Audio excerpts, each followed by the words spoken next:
السلام عليكم ورحمة الله. الحمد لله رب العالمين. الصلاة والسلام على من أرسله بالكتاب المنعوت بفصل الخطاب وعلى آله وصحبه ومن تبعهم بإحسان إلى يوم الدين. أما بعد، فقد قال الله سبحانه وتعالى في القرآن المجيد: يا أيها الذين آمنوا اتقوا الله حق تقاته ولا تموتن إلا وأنتم مسلمون.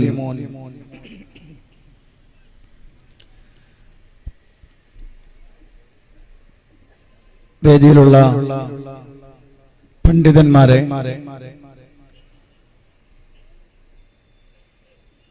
എന്റെ ശബ്ദം ശ്രവിക്കുന്ന പ്രിയപ്പെട്ട സഹോദരന്മാരെ, സഹോദരിമാരെ, കാസർഗോഡ് ജില്ലയിലെ KNM-ന്റെ ജില്ലാ ഭാരവാഹികൾ, അതുപോലെ SKSM-ന്റെ നേതൃത്വം, ഈ ശബ്ദമകലിൽ നിന്ന് ശ്രദ്ധിക്കുന്ന പ്രദേശത്തെ സഹോദരങ്ങൾ, വളരെ ശക്തമായ ചില സംസാരങ്ങൾ ഇവിടെ കഴിഞ്ഞിട്ടുണ്ട്.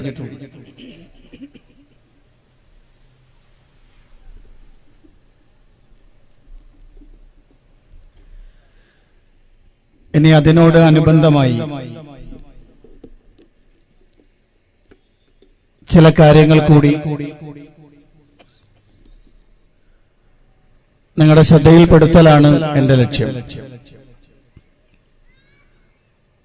മുജാഹിദ് പ്രസ്ഥാനം നാളിന്ന് വരെ പറഞ്ഞുകൊണ്ടിരിക്കുന്നത് ലാ ഇലാഹ ഇല്ലല്ലാഹ് എന്ന ഏറ്റവും ശക്തമായ ആദർശമാണ്. ആ ആദർശത്തെ തകർക്കുവാനാണ് പലപ്പോഴും അതിന്റെ എതിരാളികളായ ആളുകൾ പലതരത്തിലുള്ള വാദഗതികൾ ഉന്നയിക്കാറുള്ളത്. പക്ഷേ നാളിന്ന് വരെയായി പ്രമാണങ്ങളുടെ പിൻബലത്തോടെ ഈ ആദർശത്തിന് ഒരു ചെറിയ പോറൽ പോലും ഏൽപ്പിക്കാൻ ഇതിന്റെ എതിരാളികൾക്ക് കഴിഞ്ഞിട്ടില്ല എന്നു മാത്രമല്ല, ഓരോ ദിവസങ്ങൾ കഴിയും തോറും അവർക്ക് തങ്ങളുടെ വാദഗതികളെ മാറ്റുവാനും ഇസ്ലാഹി പ്രസ്ഥാനം പറയുന്നതാണ് ശരിയെന്ന് പറയേണ്ടുന്ന അവസ്ഥയിലേക്ക് വന്നുകൊണ്ടിരിക്കുകയാണ്. മുജാഹിദ് പ്രസ്ഥാനത്തിലെ പണ്ഡിതന്മാരുടെ വലിപ്പമോ അവരുടെ പാണ്ഡിത്യത്തിന്റെ ശക്തമായ മേഖലയോ അല്ല അതിന്റെ കാരണം. മറിച്ച് മുജാഹിദ് പ്രസ്ഥാനം പഠിപ്പിച്ചു കൊടുക്കുന്ന ആദർശം പ്രവാചകന്മാരാൽ അല്ലാഹു മനുഷ്യ സമൂഹത്തിന് പഠിപ്പിച്ചു കൊടുത്തതാണ് എന്നതാണ് അതിന്റെ വിഷയം. ലാ ഇലാഹ ഇല്ലല്ലാഹ് എന്നത് ഒരു ചെറിയ വർത്തമാനമല്ല. നബി സല്ലല്ലാഹു അലൈഹി വസല്ലം അവിടുന്ന് ഹജ്ജ് കർമ്മം നിർവഹിക്കുന്ന വേളയിൽ അറഫയിൽ ഒരുമിച്ച് കൂടിയ ആളുകളോട്, സ്വഹാബികളോട്, ഹാജിമാരോട് നബി സല്ലല്ലാഹു അലൈഹി വസല്ലം പറഞ്ഞ ഒരു വാചകം ഇന്നും അവിടെ എത്തുന്ന ആളുകൾ ആ പ്രാർത്ഥന പ്രാർത്ഥിച്ചുകൊണ്ടിരിക്കുകയാണ്. അഫ്ളലു മാ ഖുൽതു അന വന്നബിയൂന മിൻ ഖബ്ലി ലാ ഇലാഹ ഇല്ലല്ലാഹ് വഹ്ദഹു ലാ ശരീക ലഹുൽ മുൽക്കു വലഹുൽ ഹംദു വഹുവ അലാ കുല്ലി ശൈഇൻ ഖദീർ. ഞാനും എനിക്ക് മുമ്പ് കഴിഞ്ഞുപോയ പ്രവാചകന്മാരഖിലവും പറഞ്ഞ വാചകങ്ങളിൽ ഏറ്റവും ഉത്കൃഷ്ടമായ വാക്ക് ആരാധനക്കറിയൽ അല്ലാഹു അല്ലാതെ മറ്റൊരാരാധ്യനില്ല. അവൻ ഏകനാണ്, അവന് പങ്കുകാരില്ല. എല്ലാ കാര്യത്തിനും കഴിവുള്ളവനാണ് ആ അല്ലാഹു. ഈ ഉന്നതമായ വചനമാണ് എനിക്ക് മുമ്പ് കഴിഞ്ഞുപോയ അമ്പിയാക്കളെല്ലാം പറഞ്ഞ വാക്കിൽ ഏറ്റവും ഉത്കൃഷ്ടമായത്. അതുകൊണ്ട് തന്നെ പ്രവാചകന്മാർ ജനങ്ങളോട് പഠിപ്പിച്ചു കൊടുത്തതും ഇത് പറയാനാണ്. നബി സല്ലല്ലാഹു അലൈഹി വസല്ലം മക്കയിലെ ജനങ്ങളോട് പറയുന്നു, ഖൂലൂ ലാ ഇലാഹ ഇല്ലല്ലാഹ്, നിങ്ങൾ ലാ ഇലാഹ ഇല്ലല്ലാഹ് എന്ന് പറഞ്ഞോളൂ. ലാ ഇലാഹ ഇല്ലല്ലാഹ് എന്ന തൗഹീദിന്റെ അനശ്വരമായ മന്ത്രോച്ചാരണം നിങ്ങൾ ശക്തമായി പ്രഖ്യാപിച്ചോളൂ. എന്നാൽ നിങ്ങൾക്ക് വിജയം വരിക്കാൻ കഴിയുന്നതാണ്. എല്ലാ നിലക്കുമുള്ള വിജയങ്ങളും ലാ ഇലാഹ ഇല്ലല്ലാഹിലാണ് കേന്ദ്രീകരിക്കപ്പെട്ടിട്ടുള്ളത്. എന്നാൽ കേരളക്കരയിൽ നിങ്ങൾ പരിശോധിച്ചു നോക്കൂ.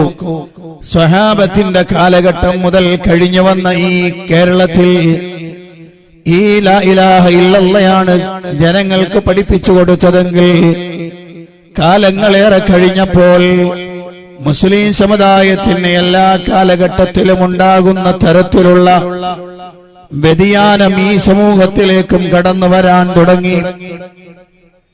നിങ്ങൾ നോക്കൂ, മഹാനായ മൂസാ നബി അലൈഹി സ്വലാത്തു വസ്സലാമിന്റെ കാലഘട്ടത്തിൽ ഹാറൂൻ നബി അലൈഹി സ്വലാത്തു വസ്സലാമിനെ ഏൽപ്പിച്ചുകൊണ്ട് തൗറാത്ത് വാങ്ങാൻ പോയ മൂസാ നബി തിരിച്ചു വരുമ്പോൾ കാണുന്നത് ലാ ഇലാഹ ഇല്ലല്ലാഹ് പഠിപ്പിച്ചു കൊടുത്ത് ധാരാളം ദൃഷ്ടാന്തങ്ങൾ നേർക്കുനേരെ കണ്ടു മനസ്സിലാക്കിയ ആ വിഭാഗം ചെങ്കടൽ താണ്ടിക്കടന്ന് ചെങ്കടൽ മുറിച്ചു കടന്ന് ഇങ്ങോട്ട് പോന്ന ആളുകൾ, ഏകഛത്രാധിപതിയായിരുന്ന ഫിർഔനിന്റെ ദാരുണമായ അന്ത്യം നേർക്കുനേരെ കണ്ടു മനസ്സിലാക്കിയ ആ സമുദായം, കൂട്ടത്തിൽ ഒരുത്തന്റെ വർത്തമാനം കേട്ട് പിഴച്ചു പോകുന്ന ദാരുണമായ അവസ്ഥ, സാമിരി എന്ന് വിളിക്കപ്പെടുന്ന ഒരു മനുഷ്യന്റെ തരികിട പ്രവർത്തനങ്ങളിൽ വീണുപോയിട്ട് അതാ കാലക്കുട്ടിയുടെ മുന്നിൽ തങ്ങളുടെ ഇലാഹാണെന്ന് പ്രഖ്യാപിച്ച് ആരാധന നിർവഹിക്കുന്ന തരത്തിലേക്ക് ഒരു പ്രവാചകന്റെ ശിക്ഷണത്തിൽ നിൽക്കുമ്പോൾ തന്നെ സമുദായം പിഴച്ചു പോവുകയാണ്. അത് കണ്ടു നിൽക്കാൻ പ്രവാചകന് കഴിയുന്നില്ല.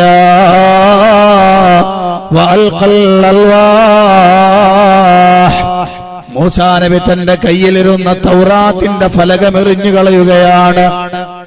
എന്നിട്ട് ശക്തമായി ഈ സമുദായത്തിന്റെ പിഴക്കൽ അദ്ദേഹം ഗൗരവത്തോടെ കാണുകയും അതിന് കാരണക്കാരനായ മനുഷ്യനെ ശാസിക്കുകയും ചെയ്യുകയാണ്. അയാൾ മരിക്കുന്നതുവരെ പിന്നെ സമുദായത്തിൽ ഒരാളോടും ബന്ധപ്പെടാൻ കഴിയാതെ ലാമിസാസ്, എന്നെ സ്പർശിക്കരുതെന്ന് പറഞ്ഞുകൊണ്ട് ഒറ്റയാനായി പോകുന്ന ഗതികേടിലേക്ക് സമുദായത്തെ പിഴപ്പിച്ചവനുണ്ടായി എന്ന് ഖുർആൻ പഠിപ്പിക്കുമ്പോൾ, ഏത് കാലഘട്ടത്തിലും ഒരു സമുദായത്തെ പിഴപ്പിക്കുന്ന ആളുകൾക്ക് വരാനുള്ള ദാരുണമായ അവസ്ഥ അതാണെന്ന് ഖുർആൻ പറയുകയാണ്. നോക്കൂ മുസ്ലിമീങ്ങളെ, ഇന്ന് നമ്മുടെ സമുദായത്തിൽ ശിർക്ക് ഇങ്ങനെ വിവിധ രൂപങ്ങളിലേക്ക് കടന്നു വരികയാണ്. അതിങ്ങനെ വന്ന് ഇപ്പോൾ മുസ്ലിമാരാ അമുസ്ലിമാരാ എന്ന് അറിയാൻ കഴിയുന്നില്ല. മുസ്ലിമിന്റെ ആചാരങ്ങൾ ഏതാ, അമുസ്ലിമിന്റെ ആചാരങ്ങൾ ഏതാണെന്ന് അറിയാൻ കഴിയുന്നില്ല. നോക്കൂ, നിങ്ങൾ ഈ അടുത്ത കാലത്ത് സംഭവിച്ച ഒരു വിഷയത്തിലേക്ക് നിങ്ങളുടെ ശ്രദ്ധ കൊണ്ടുവരികയാണ്.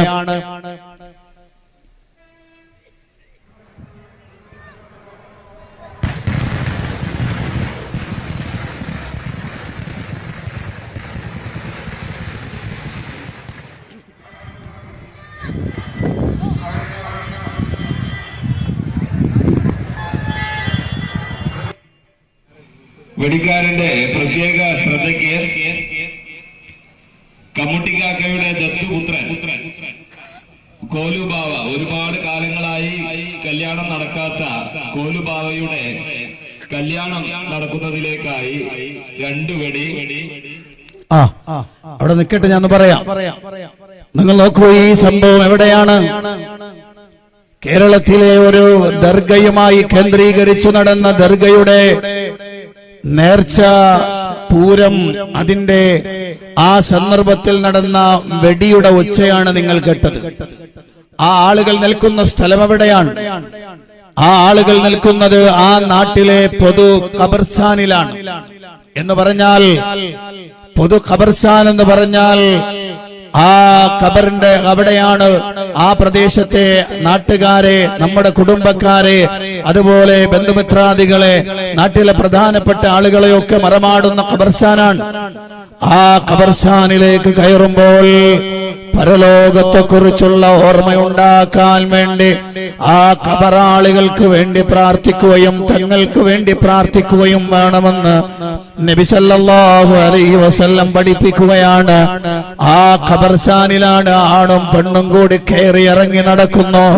കാരണം അവർക്കതൊന്നും വിഷയമല്ല, അവർക്ക് ദീനിന്റെ വിഷയം തന്നെ പ്രധാനമല്ല. നിങ്ങൾ കേട്ടല്ലോ, ഒരു മനുഷ്യൻ, അയാൾക്ക് നാളുകളേറെയായി കുട്ടികളില്ല. കുട്ടികളുണ്ടാകാൻ വേണ്ടിയിട്ട് അയാളുടെ പേരിൽ 3 വെടി വഴിപാട് നേർച്ചയാക്കുകയാണ്. നിങ്ങൾ ആലോചിച്ച് നോക്കണം. വെടി വഴിപാട് ഞാൻ പറഞ്ഞു മനസ്സിലാവുന്നുണ്ടോ നിങ്ങൾക്ക്?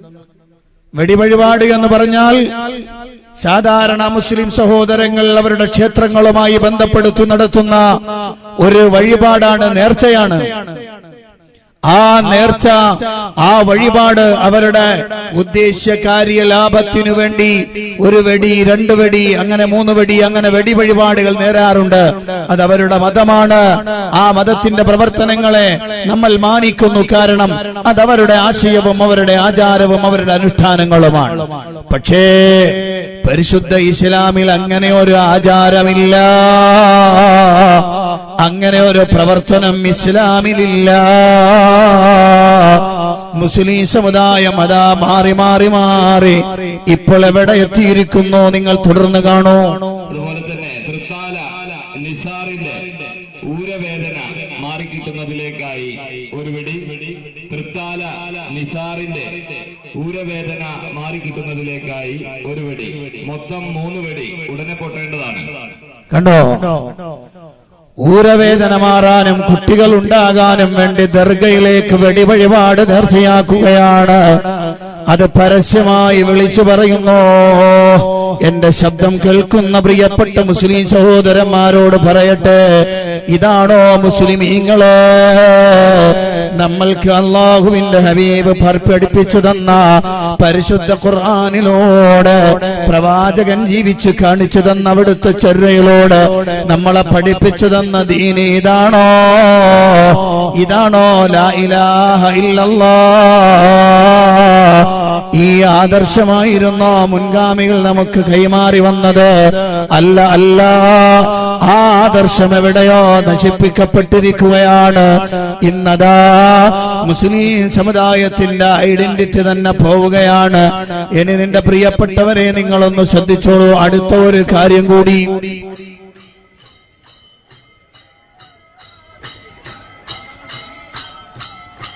നിങ്ങൾ നോക്കൂ, അതൊരു ദർഗയുടെ ചുറ്റുഭാഗത്ത് നടക്കുന്ന പ്രവർത്തനമാണ്. അവിടെ അതാ ആണും പെണ്ണുമെല്ലാം തലയിൽ ഇരുമുടി കെട്ടുവെക്കുന്നത് പോലെ നേർച്ച സാധനങ്ങൾ തലയിലേറ്റിക്കൊണ്ട് ഖബറിന്റെ ചുറ്റുഭാഗത്തിങ്ങനെ അതാ തലയിൽ വെച്ചുകൊണ്ട് അതിങ്ങനെ പ്രദക്ഷിണം ചെയ്യുകയാണ്. അതിലാണുണ്ട്, പെണ്ണുണ്ട്, ചെണ്ടയുണ്ട്, മുട്ടും വിളിയുണ്ട്. മുസ്ലിമീങ്ങളെ ശരിക്ക് കണ്ടോളണം. ഇത് അല്ലാഹുവിന്റെ ഹബീബ് പഠിപ്പിച്ച ദീനാണോ? وما كان صلاتهم عند البيت إلا مكاء وتصديا. അവരതാ റസൂലുള്ളാഹിന്റെ കാലത്തെ മക്കയിലെ ജനങ്ങൾ അവരവിടെ അതാ കഅബാലയത്തിന്റെ ചുറ്റുഭാഗത്ത് ആരാധനയ്ക്ക് വേണ്ടി വരുമ്പോൾ അവരുടെ ആരാധന എന്താ? ഇല്ലാ മുകാഅ വതസ്ദിയാ. അവര് മുട്ടും വിളിയുമാണ് അവിടെ നടത്തിയിരുന്നത്. അവരാണ് അവിടെ മുട്ടും വിളിയും നടത്തിയിരുന്ന ആളുകൾ. ഇസ്ലാമിൽ അത് വിഷയമല്ല. ഇസ്ലാം അതിൽ യാതൊരുവിധ പ്രാധാന്യവും കാണുന്നില്ല. പക്ഷേ നമ്മുടെ നാട്ടിലേക്ക് പ്രചരിച്ച ദീനത ഒന്നിന് പുറകെ മറ്റൊന്നായി മാറി മാറി മാറി മാറി വരികയാണ്. അവിടെ അതാ ഖബറുകൾ കേന്ദ്രീകരിച്ചുകൊണ്ട് ഇസ്ലാമികമായ പ്രവർത്തനങ്ങൾ നടപ്പിൽ വരികയാണ്. ഖബർ കെട്ടിപ്പൊക്കുക എന്ന സമ്പ്രദായം തന്നെ ഇസ്ലാമികമല്ല. അല്ലാഹുവിന്റെ ഖുർആൻ, അല്ലാഹുവിന്റെ പ്രവാചകൻ പഠിപ്പിക്കുകയാണ്, ലഅനല്ലാഹുൽ യഹൂദ വന്നസാറാ ഇത്തഖദൂ ഖുബൂറ അംബിയാഇഹിം മസാജിദ്. അല്ലാഹുവിന്റെ ഖുർആൻ, അല്ലാഹുവിന്റെ പ്രവാചകൻ പറയുകയാണ്, യഹൂദി നസറാണികൾക്ക് അല്ലാഹുവിന്റെ ശാപകോപം ഉണ്ടാവട്ടെ. അവരതാ തങ്ങളുടെ അമ്പിയാക്കളുടെ ഖബറുകളെ പ്രാർത്ഥനാ മന്ദിരങ്ങളാക്കി കെട്ടി ഉയർത്തിയവരാണ്, പ്രാർത്ഥനയുടെ ഗേഹങ്ങളാക്കി മാറ്റിയവരാണ്. പക്ഷേ മുസ്ലിമീങ്ങളെ നമ്മൾ കണ്ടുവരുന്നതെന്താ? ഈ ഖബറുകൾ കേന്ദ്രീകരിച്ചു കണ്ട് അവിടെ കിടക്കുന്ന ആളുകളെ കുറിച്ച് എന്തൊക്കെയാണ് ആളുകൾ പറഞ്ഞുകൊണ്ടിരിക്കുന്നത്? അവർക്ക് ആ കഴിവുണ്ട്, അവർക്ക് ഈ കഴിവുണ്ട്, അവർക്ക് ഇങ്ങനെയെല്ലാം ചെയ്യാൻ കഴിയുന്നവരാണ്. ഓരോന്നോരോന്ന് പറയുന്നു. മുഹീദ്ദീൻ ശൈഖിനെ കുറിച്ച് പറഞ്ഞാൽ അവരുടനെ പറയും, ചത്തീന് ജീവനീടിച്ചോർ ചകും കിലച്ചത്തെ നന്നാക്കി വിട്ടോർ കൊയിന്റെ മുള്ളോട് കുകന്ന് ചൊന്നാരേ കുശാതെ കൂകിപ്പിച്ച്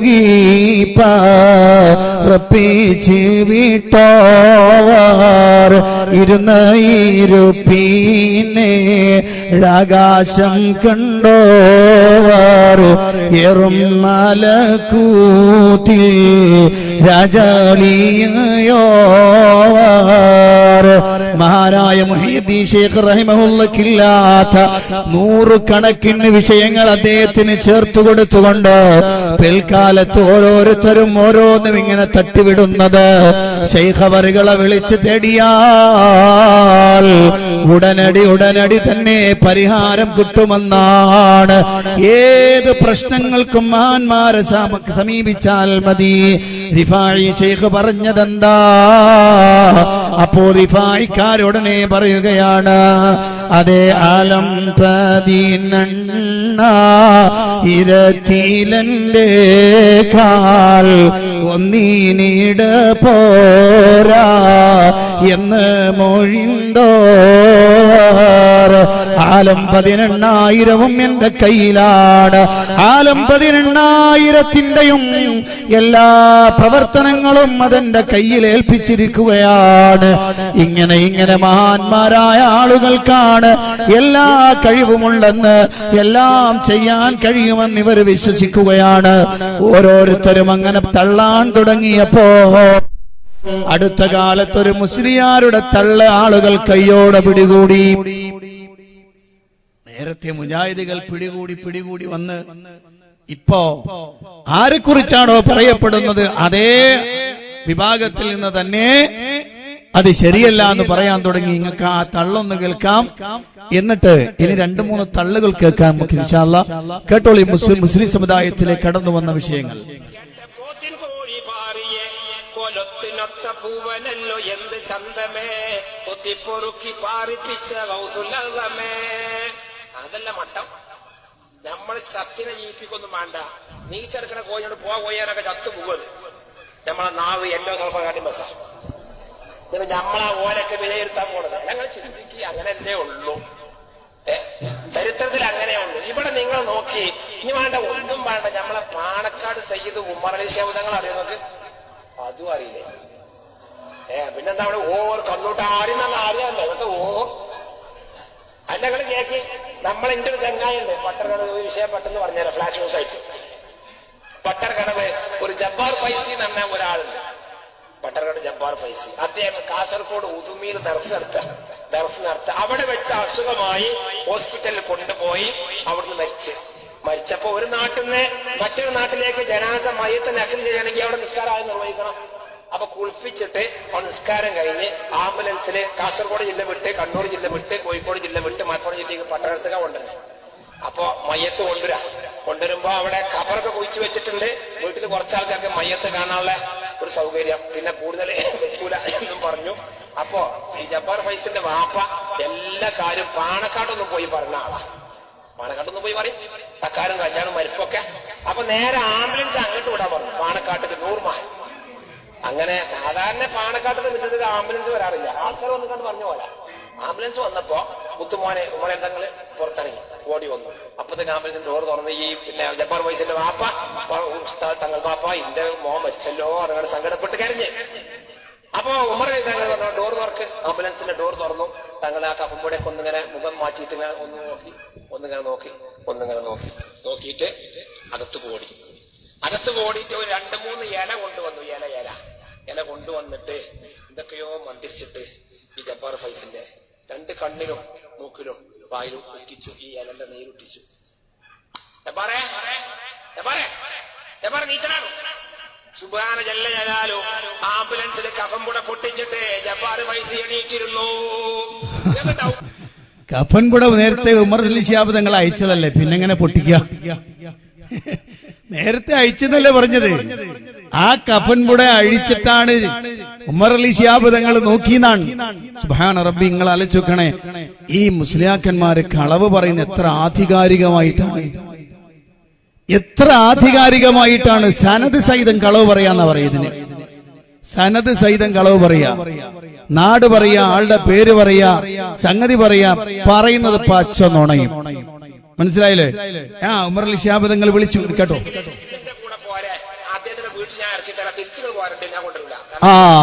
ഇത് സനത് ശരിയാണെന്ന് അറിയിക്കാൻ വേണ്ടി റാബി ഉദ്ധരിക്കുന്ന വിഷയമാണത്. നിങ്ങൾക്ക് ആർക്കെങ്കിലും സംശയമുണ്ടോ? എന്റെ കൂടെ പോന്നോളി, ഞാൻ അവിടെ ഇറക്കി തരാം. തിരിച്ചു പോരാൻ ബസ്സൂര് ഞാൻ തരൂല. നിങ്ങൾക്ക് അവിടെ ഇറങ്ങിയാൽ നിങ്ങൾ തിരിച്ചു പോയിക്കോണം. റാവി എത്ര സാദിഖാണ് എന്ന് ബോധ്യപ്പെടുത്താനുള്ള ഒരു അടവ് നയാണിത്. അപ്പൊ എന്താ, ജബ്ബാർ ഫൈസി മരിച്ചുപോയ ജബ്ബാർ ഫൈസിയെ അതാ വിളിച്ചുണർത്തുന്നു. ഉമർ അലി ശിഹാബ് തങ്ങളാണ് വിളിച്ചുണർത്തിയത്. വിളിച്ചുണർത്തുന്നതിന് മുമ്പ് ഒരു ചെറിയ ആയുർവേദ ചികിത്സ കൂടി അകത്തുനിന്ന് കിട്ടിയ ഒരു ചെറിയ 2-3 ഇല അതിങ്ങനെ ഞെരടിയിട്ട് അദ്ദേഹം 2 കണ്ണിലും വായിലും മൂക്കിലുമൊക്കെ ഒഴിച്ചു കൊടുത്തു. ഇതിങ്ങനെ കഴിഞ്ഞപ്പോ പിന്നെ ഒരാൾ എനിക്കൊരു ഒരു ടെലിഫിലിം അയച്ചു തന്നു. ഒരു ടെലിഫിലിമിന്റെ ഒരു ഭാഗം. അതില് ഒരു വൈദ്യൻ, അതിന്റെ പേരെന്തോ ഒരു വൈദ്യൻ, ആ വൈദ്യന്റെ കയ്യിൽ ഒരു മരുന്നുണ്ടല്ലോ, അത് മരിച്ചുപോയ കിടക്കുന്ന ആളുടെ വായിലേക്ക് ഇങ്ങനെ ഒഴിച്ചു കൊടുക്കുമ്പോ ആ ചങ്ങായി ഉണ്ടേ എഴുന്നേറ്റ് ഓടലുണ്ട്. ശർക്കര വൈദ്യൻ എന്നാണ് അയാളെ പേരുന്ന ഒരു ടെലിഫിലിമിന്റെ ഭാഗം. മനസ്സിലല്ലേ? ഒരു ട്രോള് ഈ വിഷയത്തിൽ വന്നതാ.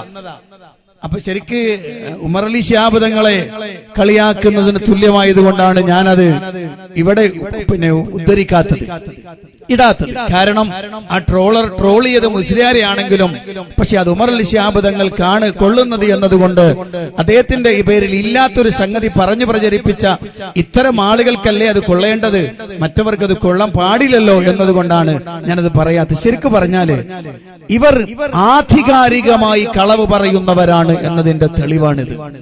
മരിച്ചവരെ ജീവിപ്പിച്ചു. ഇക്കഥ തിരിച്ചു പറയാൻ ആളുണ്ടായി, അടുത്തൊരാളത് പറയാൻ വേണ്ടി വരുന്നുണ്ട്. നിങ്ങൾ നോക്കൂ, കഴിഞ്ഞുപോയ എത്രയോ ആളുകളെ കുറിച്ചുള്ള കളവ് അറിയില്ല, പറഞ്ഞു തരാൻ ആളില്ല, ആരും പറഞ്ഞു തരാനില്ല. പക്ഷേ പാണക്കാട് തങ്ങന്മാരുടെ കൂട്ടത്തിൽ അദ്ദേഹത്തിന്റെ മകൻ തന്നെ വന്നു പറയുന്നു കേട്ടോ. അസ്സലാമു അലൈക്കും വറഹ്മത്തുള്ളാഹി വബറകാതുഹു. ഞാൻ പാണക്കാട് സയ്യിദ് അഹമ്മദ് അലി ശിഹാബ് തങ്ങൾ,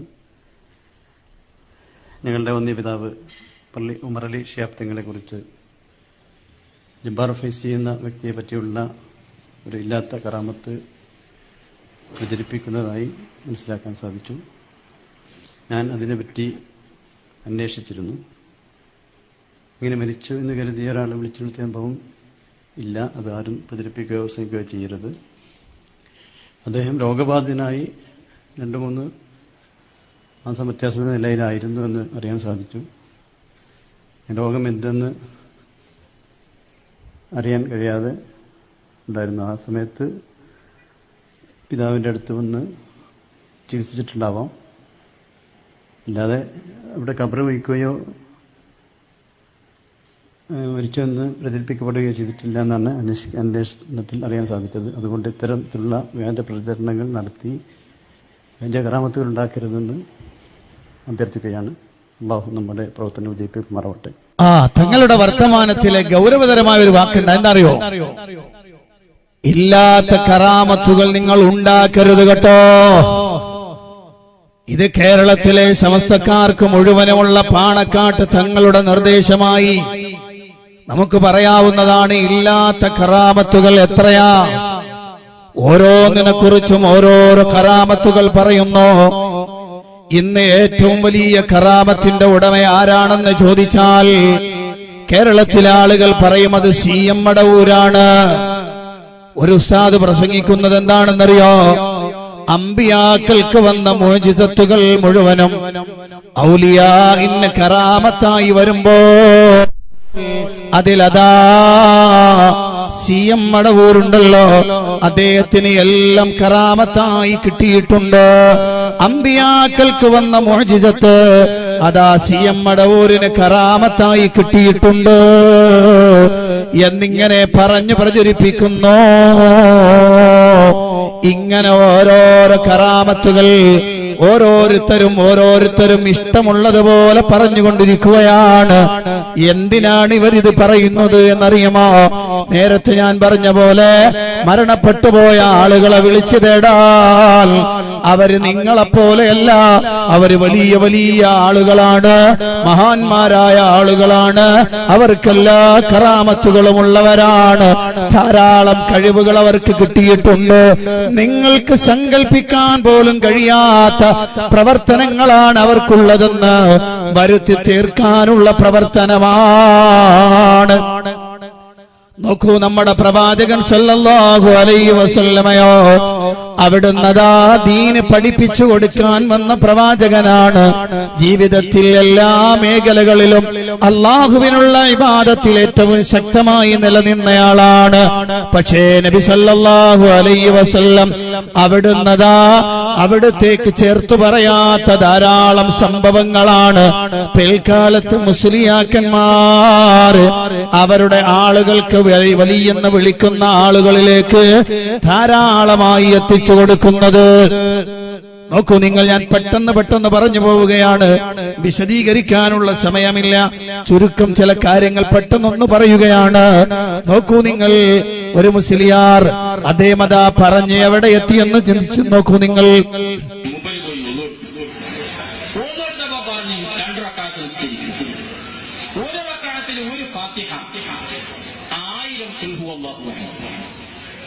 രണ്ടാമത്തെ റക്അത്തിൽ 1000 ഫാത്തിഹ, ഒരു ഖുൽ ഹുവല്ലാഹു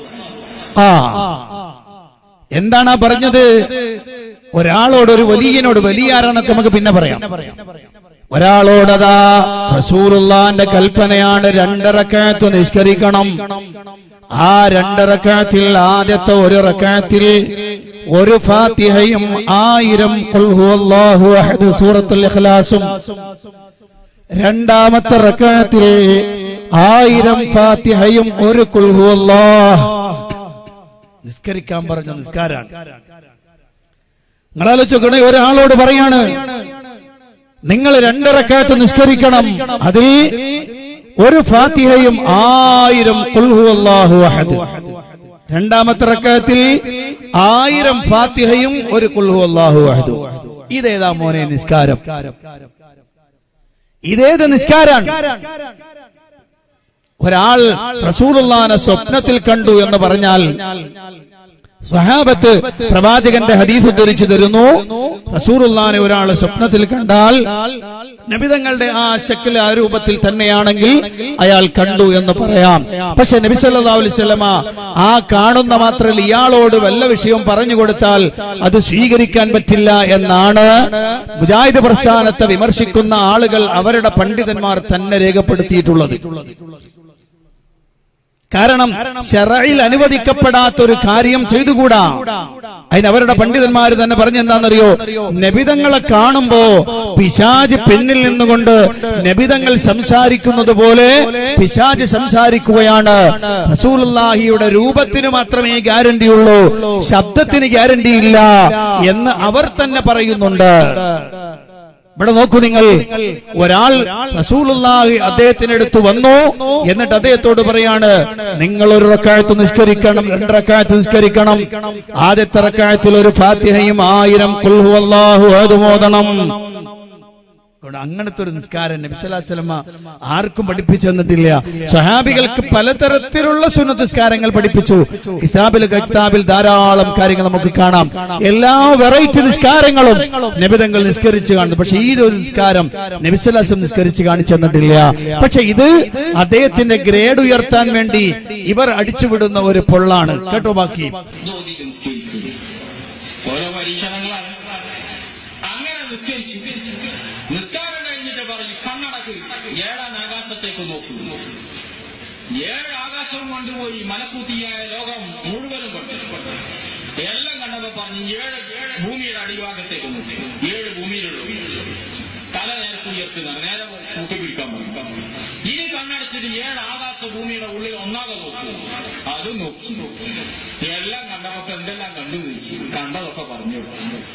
അവ പറഞ്ഞു, മതി, ഇനി എനിക്ക് പോവാ, കാരണം മക്കാമൊക്കെ കിട്ടിയിട്ടുണ്ട്. എന്ത് മക്കാമ്? മുകളിലേക്ക് ഇങ്ങനെ കണ്ണടച്ചിട്ട് നോക്കണം. മുകളിലേക്ക് കണ്ണടച്ച് ഇങ്ങനെ നോക്കാം. അപ്പൊ 7 ആകാശം മലക്കൂത്തിയായ ലോകം മുഴുവനും കണ്ടു. ഇനി കണ്ണടച്ച് താഴോട്ട് നോക്കിയാൽ 7 ഭൂമിയും അതിന്റെ ഉൾഭാഗങ്ങളെല്ലാം കാണാം. എന്നിട്ട് തല നേരെ പിടിച്ച് കണ്ണടച്ച് നോക്കിയിട്ട് ഇവിടെ ഉള്ളത് മുഴുവനും കാണാം. നിങ്ങൾ ആലോചിച്ച് നോക്കണേ, ഓരോ വർത്തമാനങ്ങൾ ഇങ്ങനെ പറയാൻ. എന്ത് മക്കാമായി ഈ മക്കാമ്? ഏതാണ് ഈ മക്കാമ്? ഭൂമിയും ആകാശങ്ങളും അതിലുള്ളത് മുഴുവനും എല്ലാ രഹസ്യങ്ങളും അറിയുന്ന തരത്തിലൊരു മക്കാം ഇല്ല. ഇല്ല. വഇൻദഹു മഫാതിഹുൽ ഗൈബ് ലാ യഅലമുഹാ ഇല്ലാഹു. അല്ലാഹുവിന്റെ ഖുർആൻ സൂറത്ത് അൻആമിൽ പഠിപ്പിക്കുകയാണ്, വഇൻദഹു മഫാതിഹുൽ ഗൈബി ലാ യഅലമുഹാ ഇല്ലാഹു. അവന്റെ അടുത്താണ് അദൃശ്യ വിജ്ഞാനങ്ങളുടെ താക്കോലുകൾ, അവന്റെ അടുത്താണ്. ഇല്ല, അവനല്ലാതെ ഒരാളും അതറിയുകയില്ല.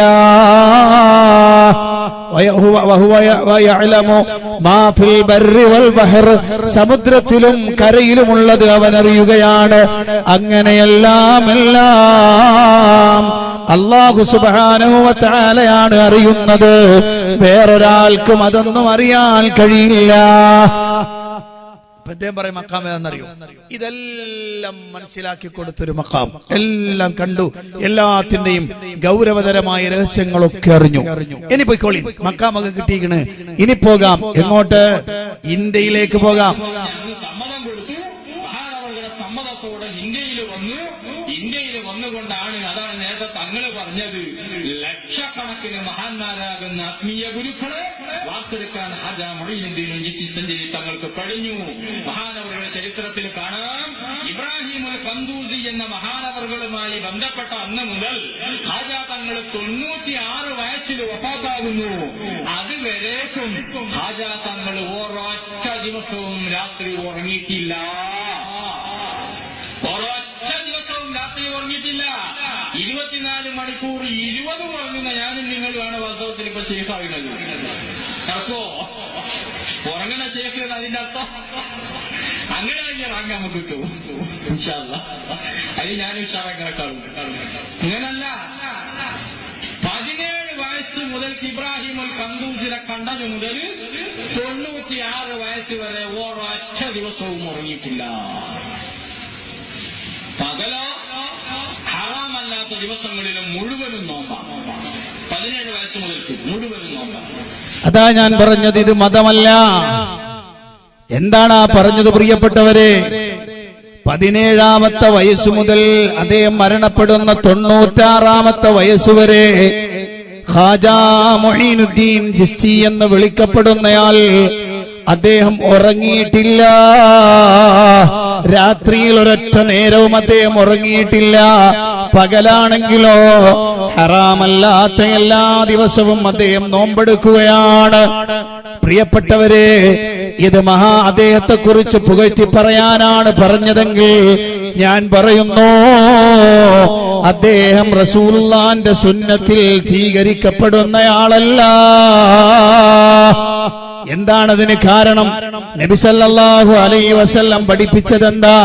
സഹാബിയോട് പറഞ്ഞു കൊടുക്കുന്നു, രാത്രിയിൽ ഞാൻ ഉറങ്ങില്ല, രാത്രിയിൽ ഉറങ്ങാതെ ഞാൻ ഇബാദത്ത് ചെയ്യുമെന്ന് പറഞ്ഞ ആ റസൂലുള്ളാന്റെ സഹാബിയോട് നബി തങ്ങൾ പറഞ്ഞു കൊടുക്കുകയാണ്, ഞാൻ രാത്രിയിൽ ഉറങ്ങുന്നുണ്ട്, ഞാൻ രാത്രിയിൽ നിസ്കരിക്കുന്നുണ്ട്. അതുകൊണ്ട് ഫമൻ റഗിബ അൻ സുന്നതി, എന്റെ സുന്നത്തിനോട് ആര് വിമുഖത കാണിക്കുന്നുവോ ഫലൈസ മിന്നീ, അവൻ എന്നിൽപ്പെട്ടവനല്ല.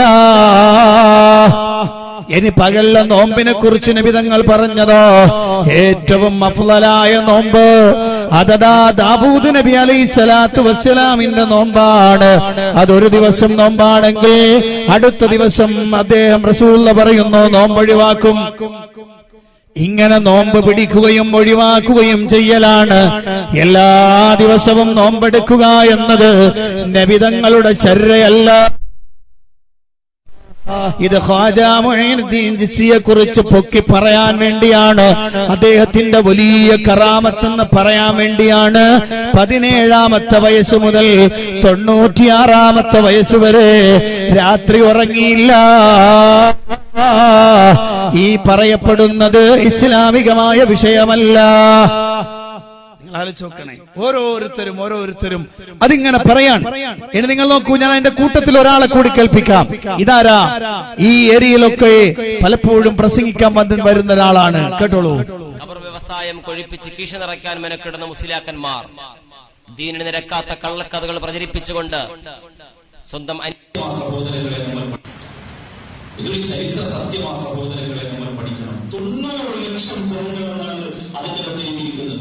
ഞാൻ പറഞ്ഞാൽ ഈ വെള്ളക്കടലിന്റെ പരിസരത്തുള്ള ഈ ഏതെങ്കിലും ഈ മഹാനുഭാവനോട് താല്പര്യപ്പെടുന്നവർക്ക് മാറുന്നതുകൊണ്ട് പറയാം, അയാളുടെ പ്രസംഗത്തിന്റെ പവറിന് വേണ്ടി പറഞ്ഞതാണ്. ഏതെങ്കിലും ഒരു തൈകൾ കെട്ടുകാരൻ പറഞ്ഞാൽ നിങ്ങൾക്ക് പറയാം നേരത്തെ നടക്കാൻ വേണ്ടി പറഞ്ഞതാ, അജീർ മൗലി നടക്കാൻ വേണ്ടി പറഞ്ഞതാ നിങ്ങൾക്ക് പറയാം.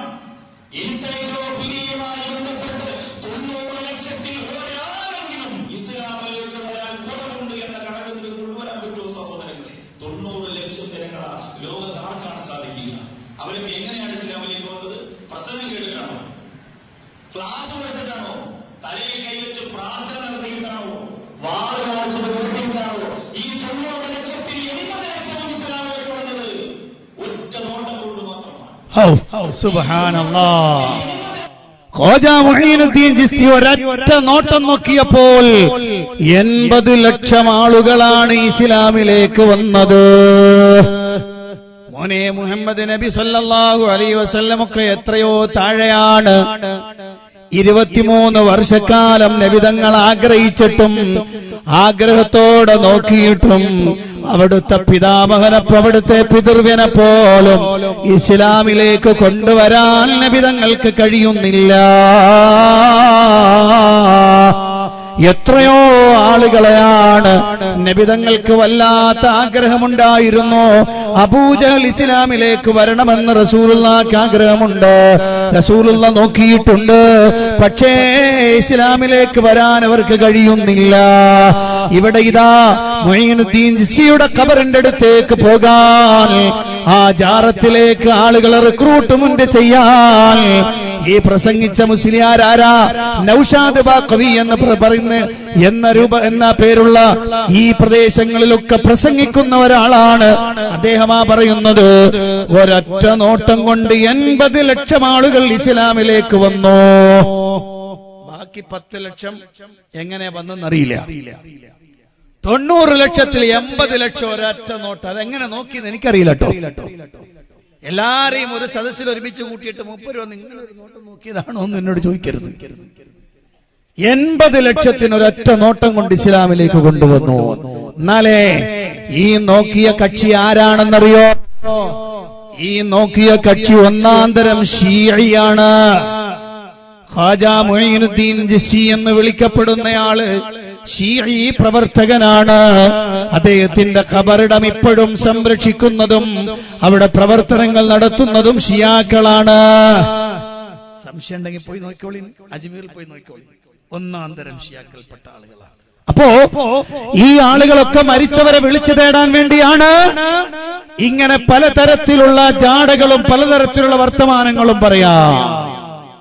നമ്മുടെ നാട്ടിലൊരു വിഭാഗമുണ്ട്, അവർ വിസ്ഡം ജിന്ന് വിഭാഗം എന്നാണ് വിളിക്കപ്പെടുന്നത്.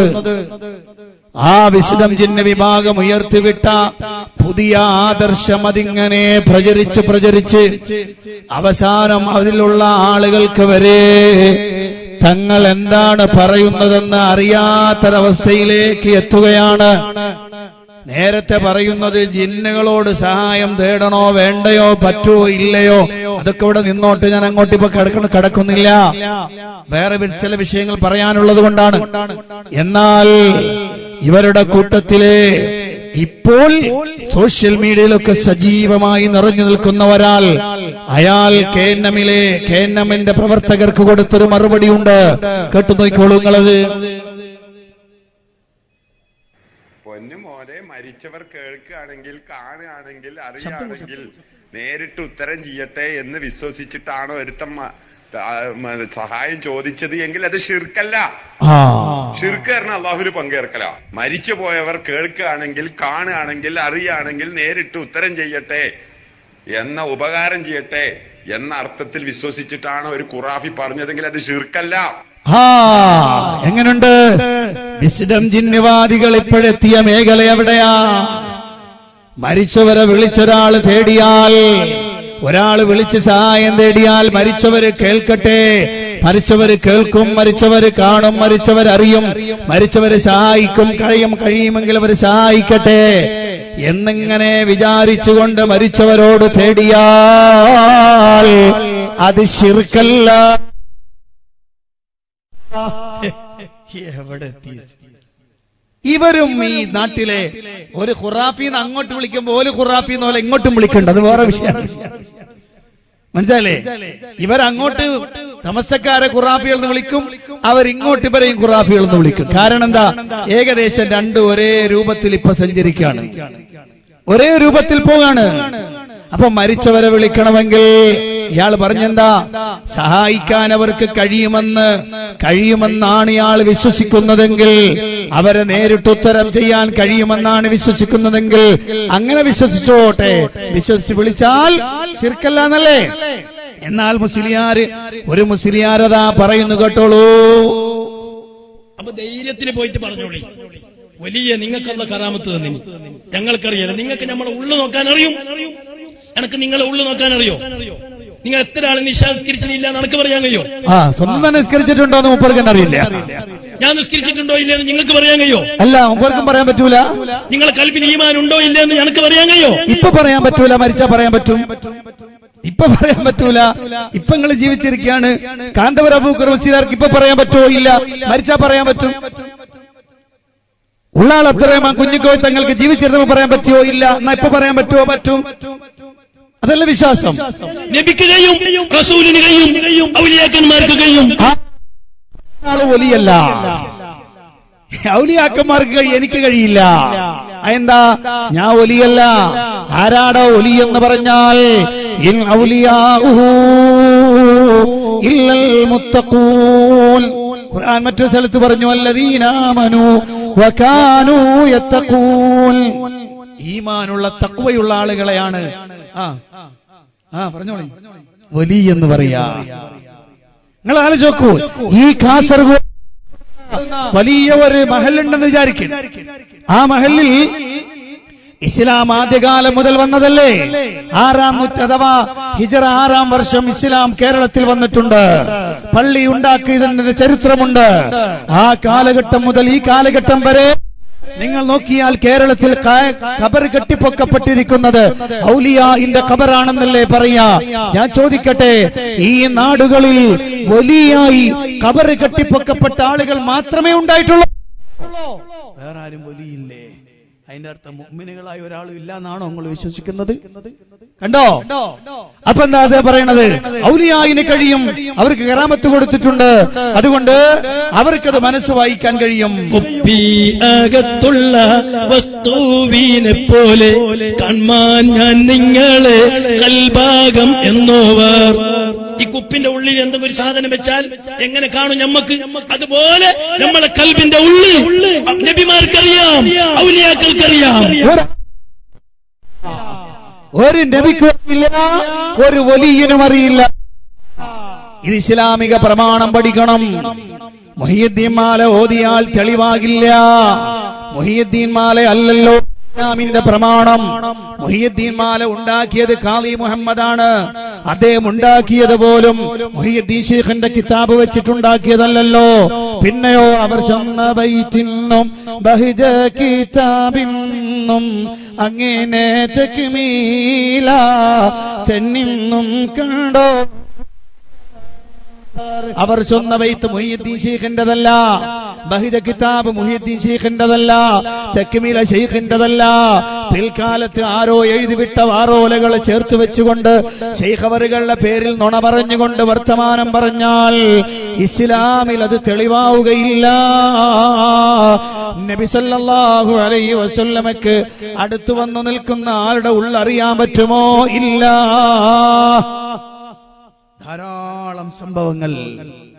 ധാരാളം സംഭവങ്ങൾ നമുക്ക് പറയാൻ കഴിയും.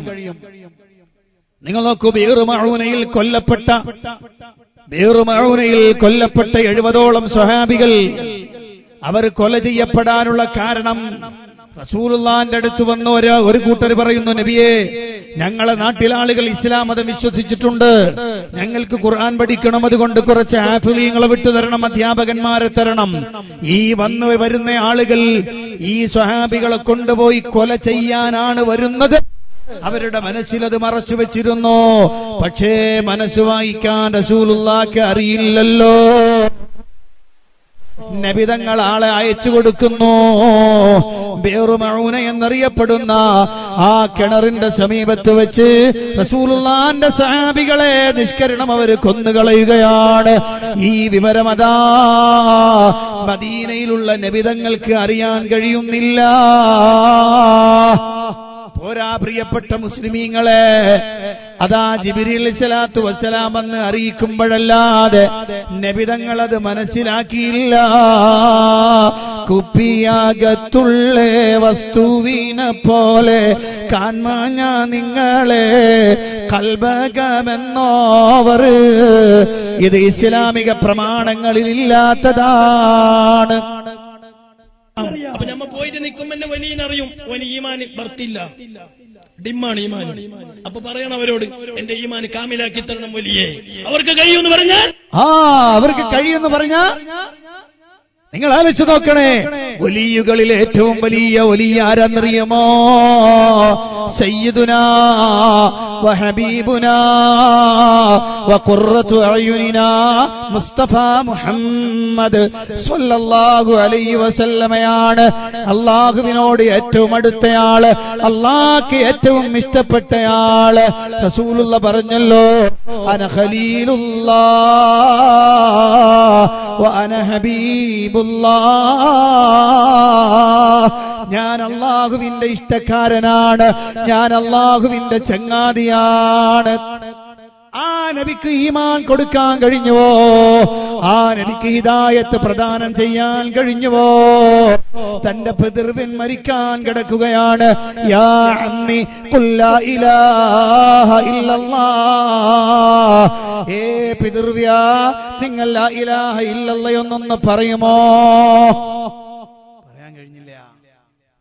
മുസ്ലിയാക്കന്മാര് തട്ടിവിടാണ്. അവരെടുത്ത് പോയിട്ട് പറയണം അവർക്ക് ഈമാൻ കാമിലാക്കി തരണം. അവർക്ക് പറ്റും. ആർക്ക് പറ്റുന്ന്? അങ്ങനെ പറ്റിയിരുന്നുവെങ്കിൽ റസൂലുള്ളാഹിക്ക് പറ്റണമായിരുന്നു. അവർ അല്ലാഹുവിനോട് ദുആ-ക്കും, ഇവന്റെ ഈമാൻ നീ കാമിലാക്കി കൊടുക്കണേ. ലൗ അഖ്സമ അലല്ലാഹി ലഅബറ. ലൗ അഖ്സമ അലല്ലാഹി ലഅബറ എന്ന് പറഞ്ഞത് ഈമാൻ കൊടുക്കാൻ വേണ്ടിയിട്ടല്ല. പിന്നെന്താ? അതിന്റെ വിഷയം വേറെയാണ്.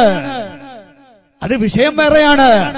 അള്ളാഹുവിലേക്ക് അടുക്കുന്ന ഒരാൾ റബ്ബിനോട് ദുആ ചെയ്താൽ അള്ളാഹു ആ ദുആ സ്വീകരിക്കുമെന്നാണ് അതിന്റെ താല്പര്യം. പാവപ്പെട്ട ഒരുത്തൻ, കഷ്ടപ്പെടുന്ന ഒരുത്തൻ, അള്ളാഹുവിൽ അടിയുറച്ചു നിൽക്കുന്ന ഒരാൾ തന്റെ സങ്കടത്തിന് റബ്ബിനോട് വിളിച്ചാൽ ഉത്തരം കിട്ടുമെന്നാണ്. അല്ലാതെ ഇവൻ ഈമാൻ കൊടുക്ക് പഠിച്ചോനെ എന്നങ്ങോട്ട് പറഞ്ഞോണ്ട് കൊടുക്കുന്നല്ല. ആരെ ഉൾട്ടടിക്കാൻ? ഞാൻ ഇത് ഇട്ടെന്തിനാന്നറിയ നിങ്ങള്?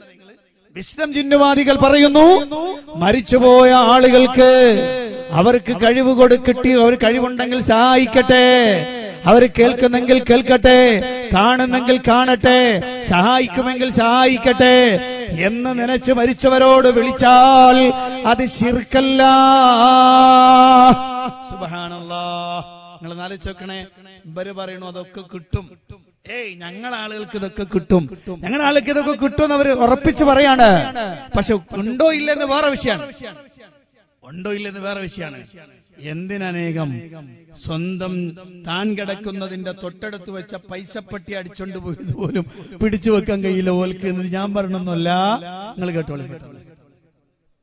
വെളിയങ്കോട് വലിയ ജാറത്തിലെ ഭണ്ഡാര കവർച്ചാ കേസിലെ പ്രതികൾക്കായുള്ള അന്വേഷണം പോലീസ് ഊർജിതമാക്കി. പൊന്നാനി പോലീസ് ഇൻസ്പെക്ടർ രാധാകൃഷ്ണപിള്ളയാണ് അന്വേഷണ സംഘത്തിന് നേതൃത്വം നൽകുന്നത്. ശനിയാഴ്ച രാത്രിയിലാണ് ജാറത്തിന്റെ പിറകുവശത്തുള്ള ജനൽവാതിലുകൾ ഇളക്കി മാറ്റി മോഷ്ടാക്കൾ അകത്ത് കടന്നതും ജാറത്തിന്റെ പ്രധാന കെട്ടിടത്തിനുള്ളിൽ സൂക്ഷിച്ചിരുന്ന ഭണ്ഡാരങ്ങൾ കുത്തിത്തുറന്ന് കാണിക്കപ്പണം അപഹരിച്ചതും.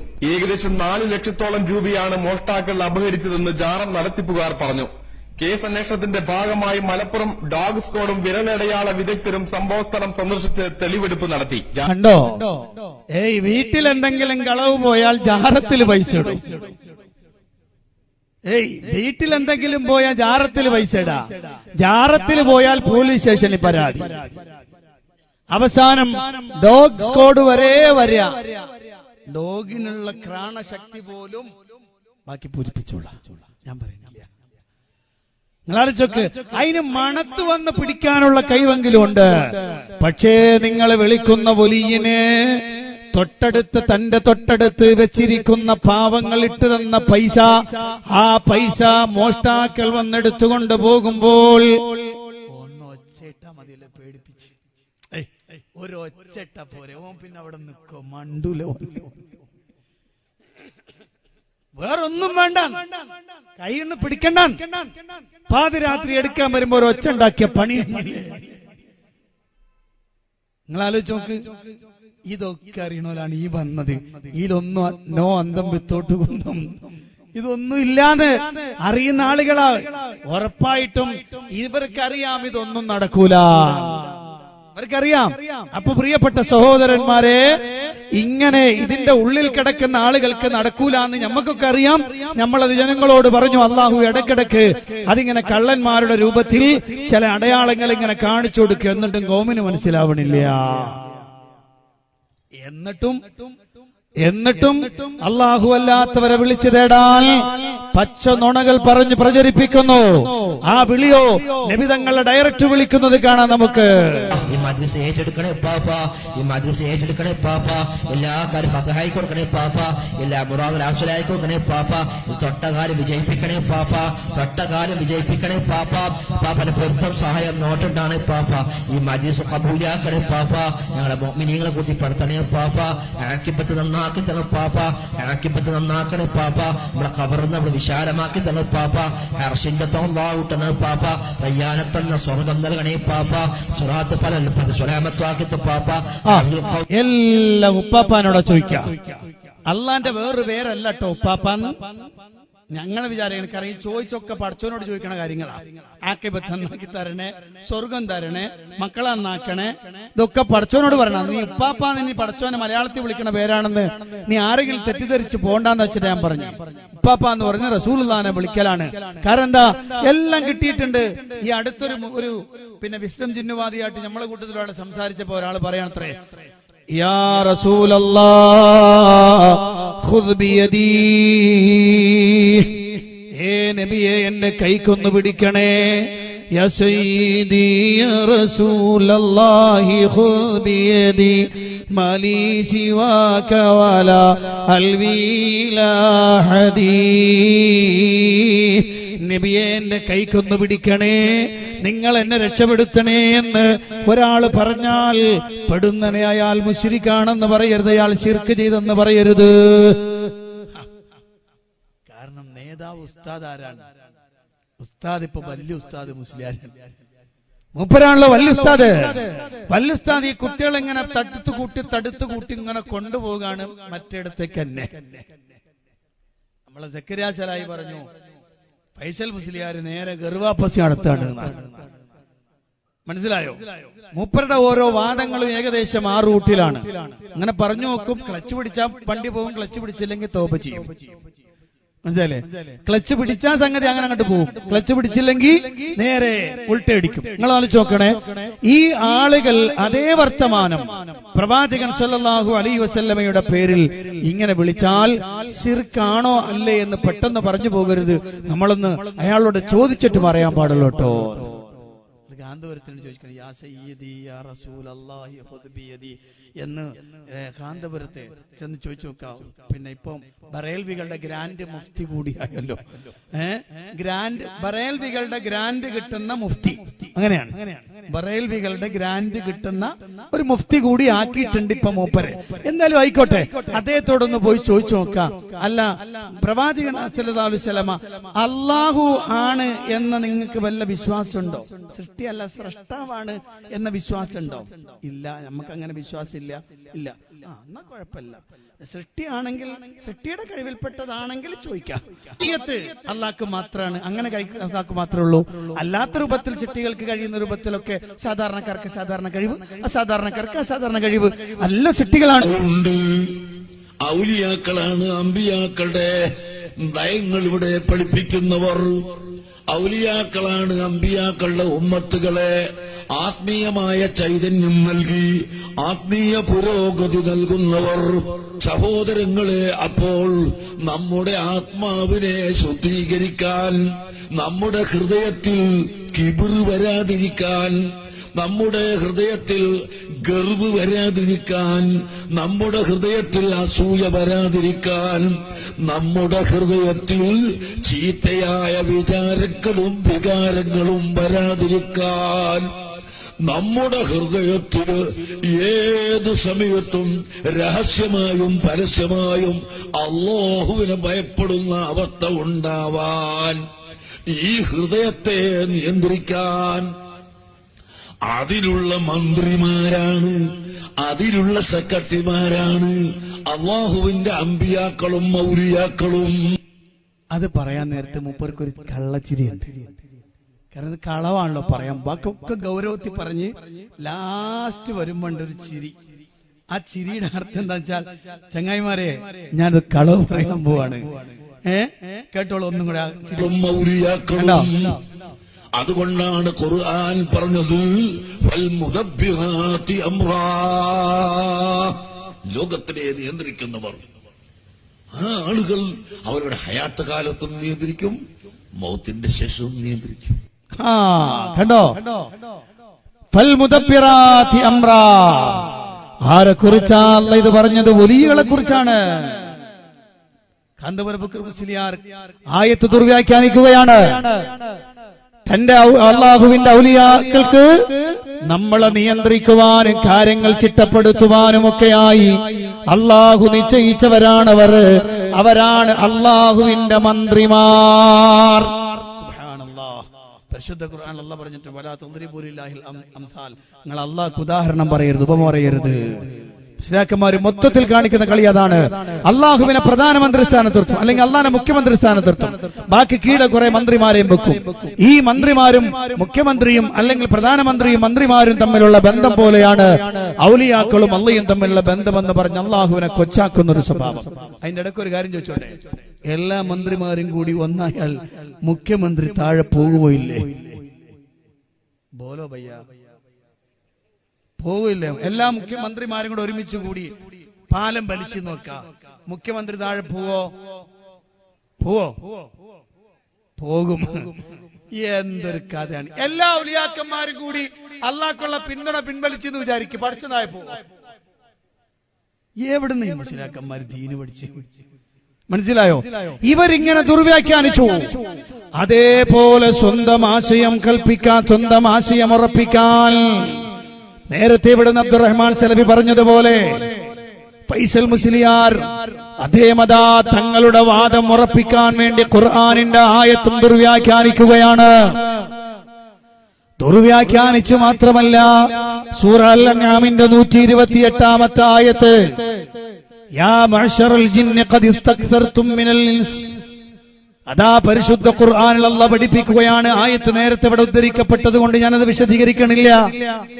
അവിടെ അതാ മഹാന്മാരായ ഔലിയാക്കളെ വിളിച്ച് പ്രാർത്ഥിക്കുവാൻ, സഹായം തേടുവാൻ ഖബറുൽ ഉലമ എന്ന് വിളിക്കപ്പെടുന്ന ഖബറുൽ ഉലമ കാന്തപുരം അബൂബക്കർ മുസ്ലിയാർ ആയത്ത് ദുർവ്യാഖ്യാനിച്ചു.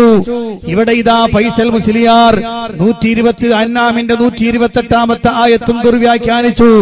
കോഴിച്ചന സംവാദത്തിൽ നാസർ സുല്ലമിക്കെതിരെ അതേ ആയത്തോതി തെളിവുദ്ധരിച്ച് ഖുർത്തുബി വായിച്ചു. ഇബ്നു അബ്ബാസിന്റെ പേരിൽ കളവ് പറഞ്ഞു. പിന്നീട് നേരത്തെ നമ്മളോട് സംസാരിച്ച ബഹുമാന്യനായ അബ്ദുറഹ്മാൻ സലഫിയുമായി പത്തപ്പരിയത്ത് വെച്ച് നടന്ന സംവാദത്തിൽ അദ്ദേഹം തിരിച്ചു ചോദിച്ചു, ഞാൻ അങ്ങനെ എവിടെ പറഞ്ഞു, എങ്ങനെ പറഞ്ഞു? ഞാൻ പറഞ്ഞിട്ടില്ല, അങ്ങനെ ഒരു ആയത്ത് ഞാൻ ഓതിയിട്ടില്ല, വസീലത്ത് ശിർക്കാണെന്നും പറഞ്ഞിട്ടില്ല, ഞാനത് ഖുർത്തുബിയും വായിച്ചിട്ടില്ല, ഉണ്ടെങ്കിൽ നിങ്ങൾ തെളിയിക്കേ. നിങ്ങൾ ആലോചിക്കുക, ആയത്ത് ദുർവ്യാഖ്യാനിക്കുക, കയ്യോടെ പിടിക്കുമ്പോ രക്ഷപ്പെടാൻ ശ്രമിക്കുക. ഇത് മൊത്തത്തിൽ അദ്ദേഹത്തിന്റെ ഒരു സ്വഭാവമാണ്. നിങ്ങൾ ശ്രദ്ധിച്ചോളൂ, ഞാൻ ആ ഭാഗം ഒന്ന് കേൾപ്പിക്കങ്ങളെ. എന്ന ആയത്തിന് അതിൽ വസീലത്ത് ശിർക്കുണ്ട് എന്ന് ഏത് സഹാബി മനസ്സിലാക്കി? ഏത് താബി മനസ്സിലാക്കി? ഏത് തബൗ താബി മനസ്സിലാക്കി? ഏത് സഹാബി പറഞ്ഞുവെന്നല്ലേ പിടിച്ചോളൂ സുല്ലമി? ഇബ്നു അബ്ബാസ് തങ്ങൾ പറയുന്നു. ഏത് സഹാബി പറഞ്ഞുവെന്നല്ലേ പിടിച്ചോളൂ സുല്ലമി? ഇബ്നു അബ്ബാസ് തങ്ങൾ പറയുന്നു.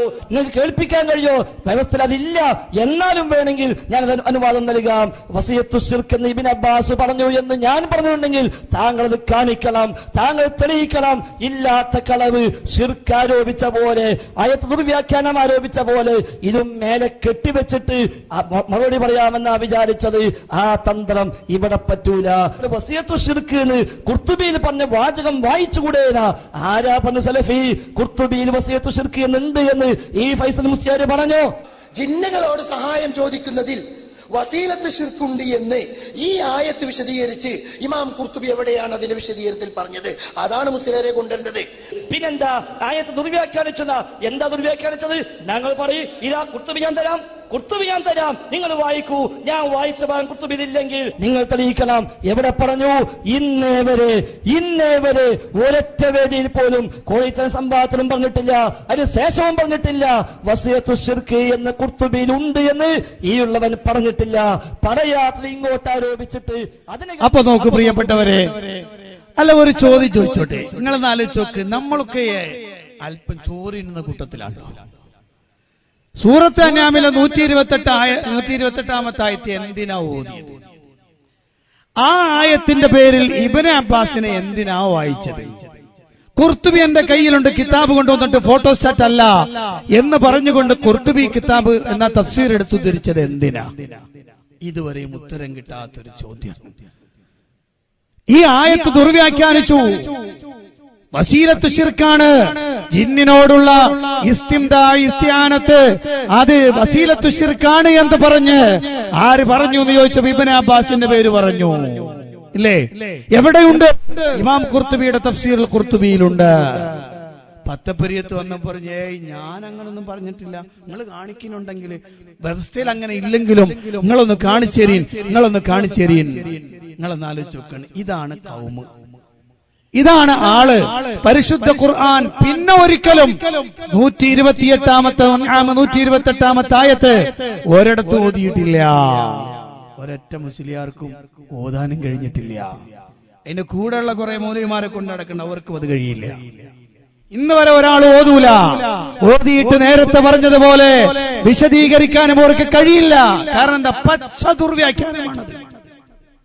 കാന്തപുരം നേരത്തെ നിങ്ങൾ കേട്ടതുപോലെ ഫൽമുദബ്ബിറാത്തി അംറ എന്ന് പറഞ്ഞതിൽ ഔലിയാക്കളാണ് എന്ന് അർത്ഥം വെച്ച് ദുർവ്യാഖ്യാനിച്ചതുപോലെ സൂറത്ത് അൻആമിന്റെ 128ാമത്തെ ആയത്തിൽ അത് വസീലത്തു ശിർക്കാണ്, ജിന്നുകളോടുള്ള സഹായത്തോട്ടം എന്ന് പറഞ്ഞ്. എന്നാ ചോദിക്കട്ടെ, പരിശുദ്ധ ഖുർആൻ അല്ലാഹ് പറഞ്ഞു ഖാലൻ നാറു മസ്വാകും, പൊയ്ക്കോ, നിങ്ങളെ വാസസ്ഥലം നരകമാണ്, ഖാലിദീന ഫീഹാ, അതിലവർ നിത്യവാസികളാണ്. അല്ലേ ഖുർആൻ പറഞ്ഞല്ലേ? നിങ്ങൾ ആലോചിച്ച് നോക്കൂ പ്രിയപ്പെട്ട സഹോദരന്മാരെ, ഇങ്ങനെ എത്രയോ സംഭവങ്ങൾ. ഞാൻ ഒരു കാര്യം കൂടി എന്റെ കൂട്ടത്തിൽ നിന്ന് ചേർത്ത് വായിക്കുകയാണ്. നാളിന്ന് വരെ മുജാഹിദ് പ്രസ്ഥാനം പഠിപ്പിച്ചു കൊടുത്ത ആശയം എന്തായിരുന്നു? അല്ലാഹു അല്ലാത്തവരെ വിളിച്ചു തേടൽ അത് ശിർക്കാണ്. അല്ലാഹു അല്ലാത്തവരോട് വിളിച്ചു തേടുന്ന തവസ്സുലാവട്ടെ ഇസ്തിഗാസയാവട്ടെ എന്ത് പേരിട്ട് വിളിച്ചാലും ശരി അത് ശിർക്കാണ്.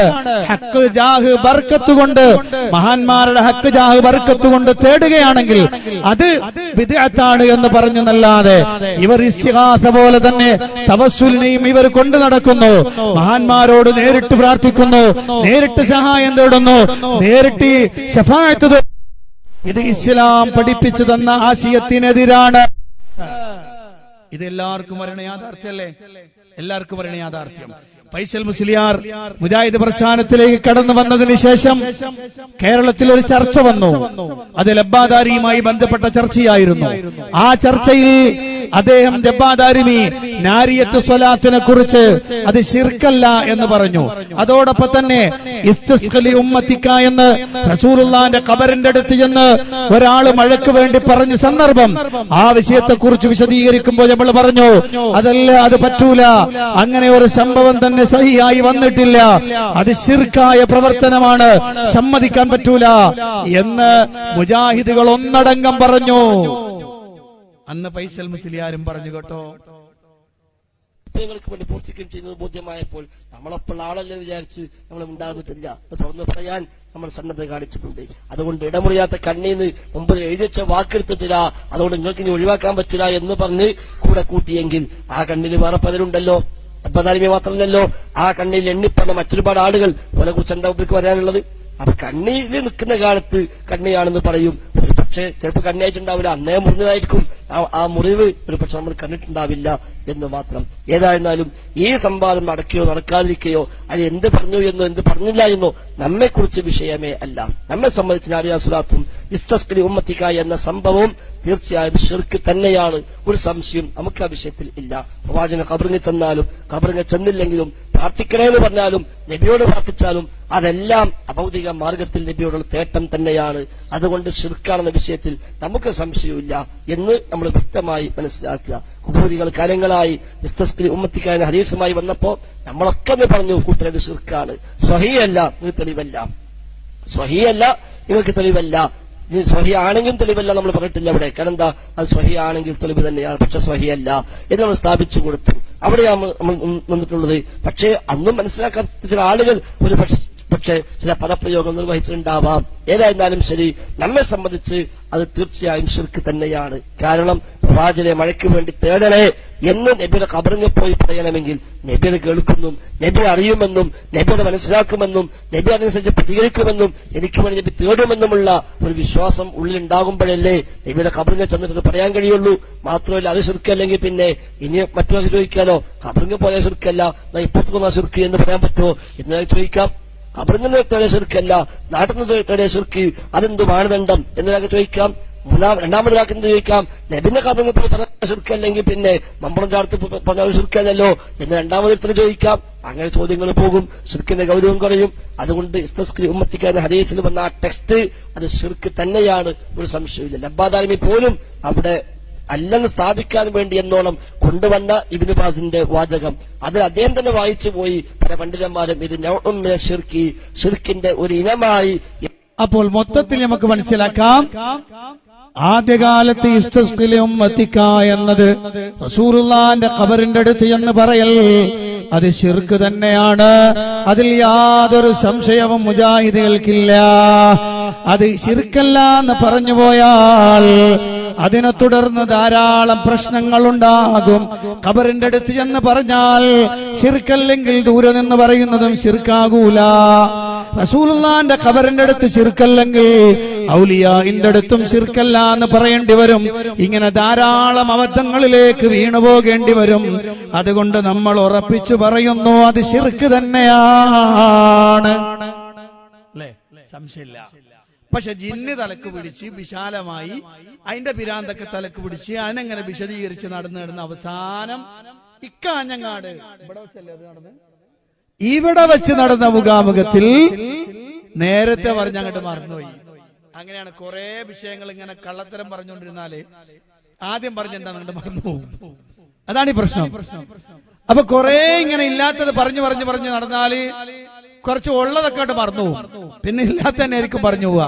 അപ്പൊ നോക്കിക്കോളൂ, ഇവിടെ വെച്ച് നടന്ന മുഖാമുഖത്തിൽ ആ മുസ്ലിയാരുടെ ചോദ്യത്തിന് മറുപടി അദ്ദേഹം പറഞ്ഞ നേരത്തെ പറഞ്ഞത് ഉറപ്പ് വെച്ചോണം കേട്ടോ.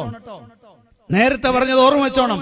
ഇസ്തസ്ഖലി ഉമ്മത്തിക എന്നത് ആ ടെക്സ്റ്റ് നമുക്ക് ശിർക്കാണെന്നാണ്, അതിൽ നമുക്ക് സംശയമില്ല എന്നാണ്. കേട്ടോ, അങ്ങനെ എവിടെയുമില്ല. അതുകൊണ്ട് അതില്ലാത്താണ്.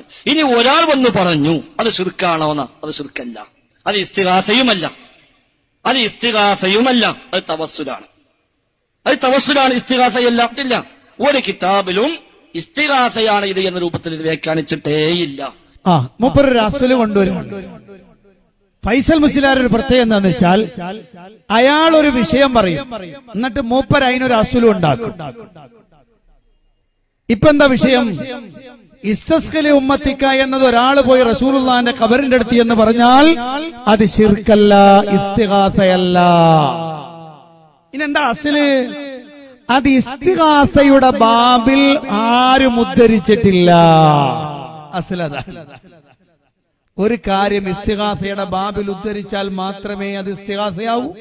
എവിടെ നിങ്ങൾ അസ്ല് പഠിച്ചത്? ഏത് അസ്ലാണ്? ഇസ്ലാമിലെ ഏത് അസ്ലാണത്? ഒരു പണ്ഡിതൻ ഒരു ബാബിൽ അത് കൊണ്ടുവന്നാലേ അത് അതിന് പറ്റൂ, അല്ലെങ്കിൽ അത് പറ്റൂലാന്ന്. എന്തിനാണ് ഈ അസ്ല് പറയുന്നത്? താൻ പറയാൻ പോകുന്ന ഈ പുതിയ വാദത്തിന് തെളിവായിട്ടാണ് അദ്ദേഹം അസ്ല് കൊണ്ടുവരുന്നത്. അതിനകത്ത് KP മൗലവി അങ്ങനെ പറഞ്ഞു, മറ്റേ ആൾ ഇങ്ങനെ പറഞ്ഞു ഒക്കെ. പക്ഷെ എല്ലാ ആളുകളും ഇത് ശിർക്കാണെന്ന് പറഞ്ഞ ആളുകൾ തന്നെയാണ്. കേട്ടോളൂ ബാക്കി. ഈ നിങ്ങൾ ഇപ്പൊ നബിയെ കുറിച്ച് കൊണ്ടെടുക്കുന്ന വിശ്വാസങ്ങളുണ്ടല്ലോ, ഇപ്പോൾ നബി തങ്ങളെ പറ്റി സമസ്തക്കാർ വെച്ച് പോകുന്ന വിശ്വാസങ്ങൾ, ലോകത്തെ കുറിച്ചാലും കാണും, കേൾക്കും, അറിയും, ഇടപെടും, സഹായിക്കും, അതൊന്നും ബിലാൽ ഇബ്നു ഹാരിസ് വിശ്വസിച്ചു വന്നോ, ആ റജുല് വിശ്വസിച്ചു വന്നോ എന്നൊന്നും ഒരു കിതാബിലും ഇല്ലതാനും. കിതാബിൽ എന്തിനാ അയാൾ പറഞ്ഞ വാക്ക് കേട്ടാ പോരെ? അയാള് റസൂലുള്ളാഹിന്റെ ഖബറിന്റെ അടുത്ത് വന്ന് എന്താ പറഞ്ഞു? ഇസ്തസ്ഖിലി ഉമ്മതിക ഫഇന്നഹും ഖദ് ഹലകൂ. ഓ നബിയേ, ഉമ്മത്ത് നശിച്ചിരിക്കുകയാണ്, വെള്ളമില്ലാതെ കഷ്ടപ്പെടുന്നു നബിയേ. അങ്ങ് ഞങ്ങൾക്ക് വേണ്ടി മഴയ്ക്ക് അള്ളാഹുവിനോട് നിങ്ങളൊന്ന് പറയണേ നബിയേ. ഈ പറഞ്ഞാൽ എന്തിനാ ഇത് പറഞ്ഞത്? റസൂലുള്ള കേൾക്കുമെന്ന വിശ്വാസത്തിലല്ലേ? നബിതങ്ങൾ അറിയുമെന്ന വിശ്വാസത്തിലല്ലേ? റസൂലുള്ള അള്ളാഹുവിനോട് പറയുമെന്ന വിശ്വാസത്തിലല്ലേ? നബിതങ്ങൾ ഇടപെടുമെന്ന വിശ്വാസത്തിലല്ലേ? ഫൈസൽ മൗലവിക്ക് മാത്രം അങ്ങനെ വിശ്വാസം വന്നയാൾക്കുമില്ല, ബിലാൽ ഇബ്നു ഹാരിസിനും ഇല്ല, അതൊരു കിതാബിലും ഇല്ല. എന്തിനാ കിതാബില്? അത് കിതാബില് വേണ്ടല്ലോ. അതാ വാക്കിൽ തന്നെ വ്യക്തമായില്ലേ? ഒരാള് വന്നിട്ട് അവിടെ വന്നിട്ട് വിളിക്കുമ്പോഴേക്ക് ആ വിളിക്കുന്നതിന്റെ ഉദ്ദേശം അയാൾ എന്തുദ്ദേശിച്ചാണ് വിളിക്കുന്നത് മനസ്സിലാവൂലേ? അതുകൊണ്ട് തവസ്സുലാണ്. തവസ്സുല് ബിദ്അത്താണ് നമ്മൾ പറഞ്ഞിട്ടുള്ളൂ, ശിർക്കാന്ന് പറഞ്ഞു. എന്താണ് അത്? തവസ്സുലാണ്. തവസ്സുല് ബിദ്അത്താണെന്ന് നമ്മൾ പറഞ്ഞിട്ടുള്ളൂ, ശിർക്കാണെന്ന് പറഞ്ഞിട്ടില്ല.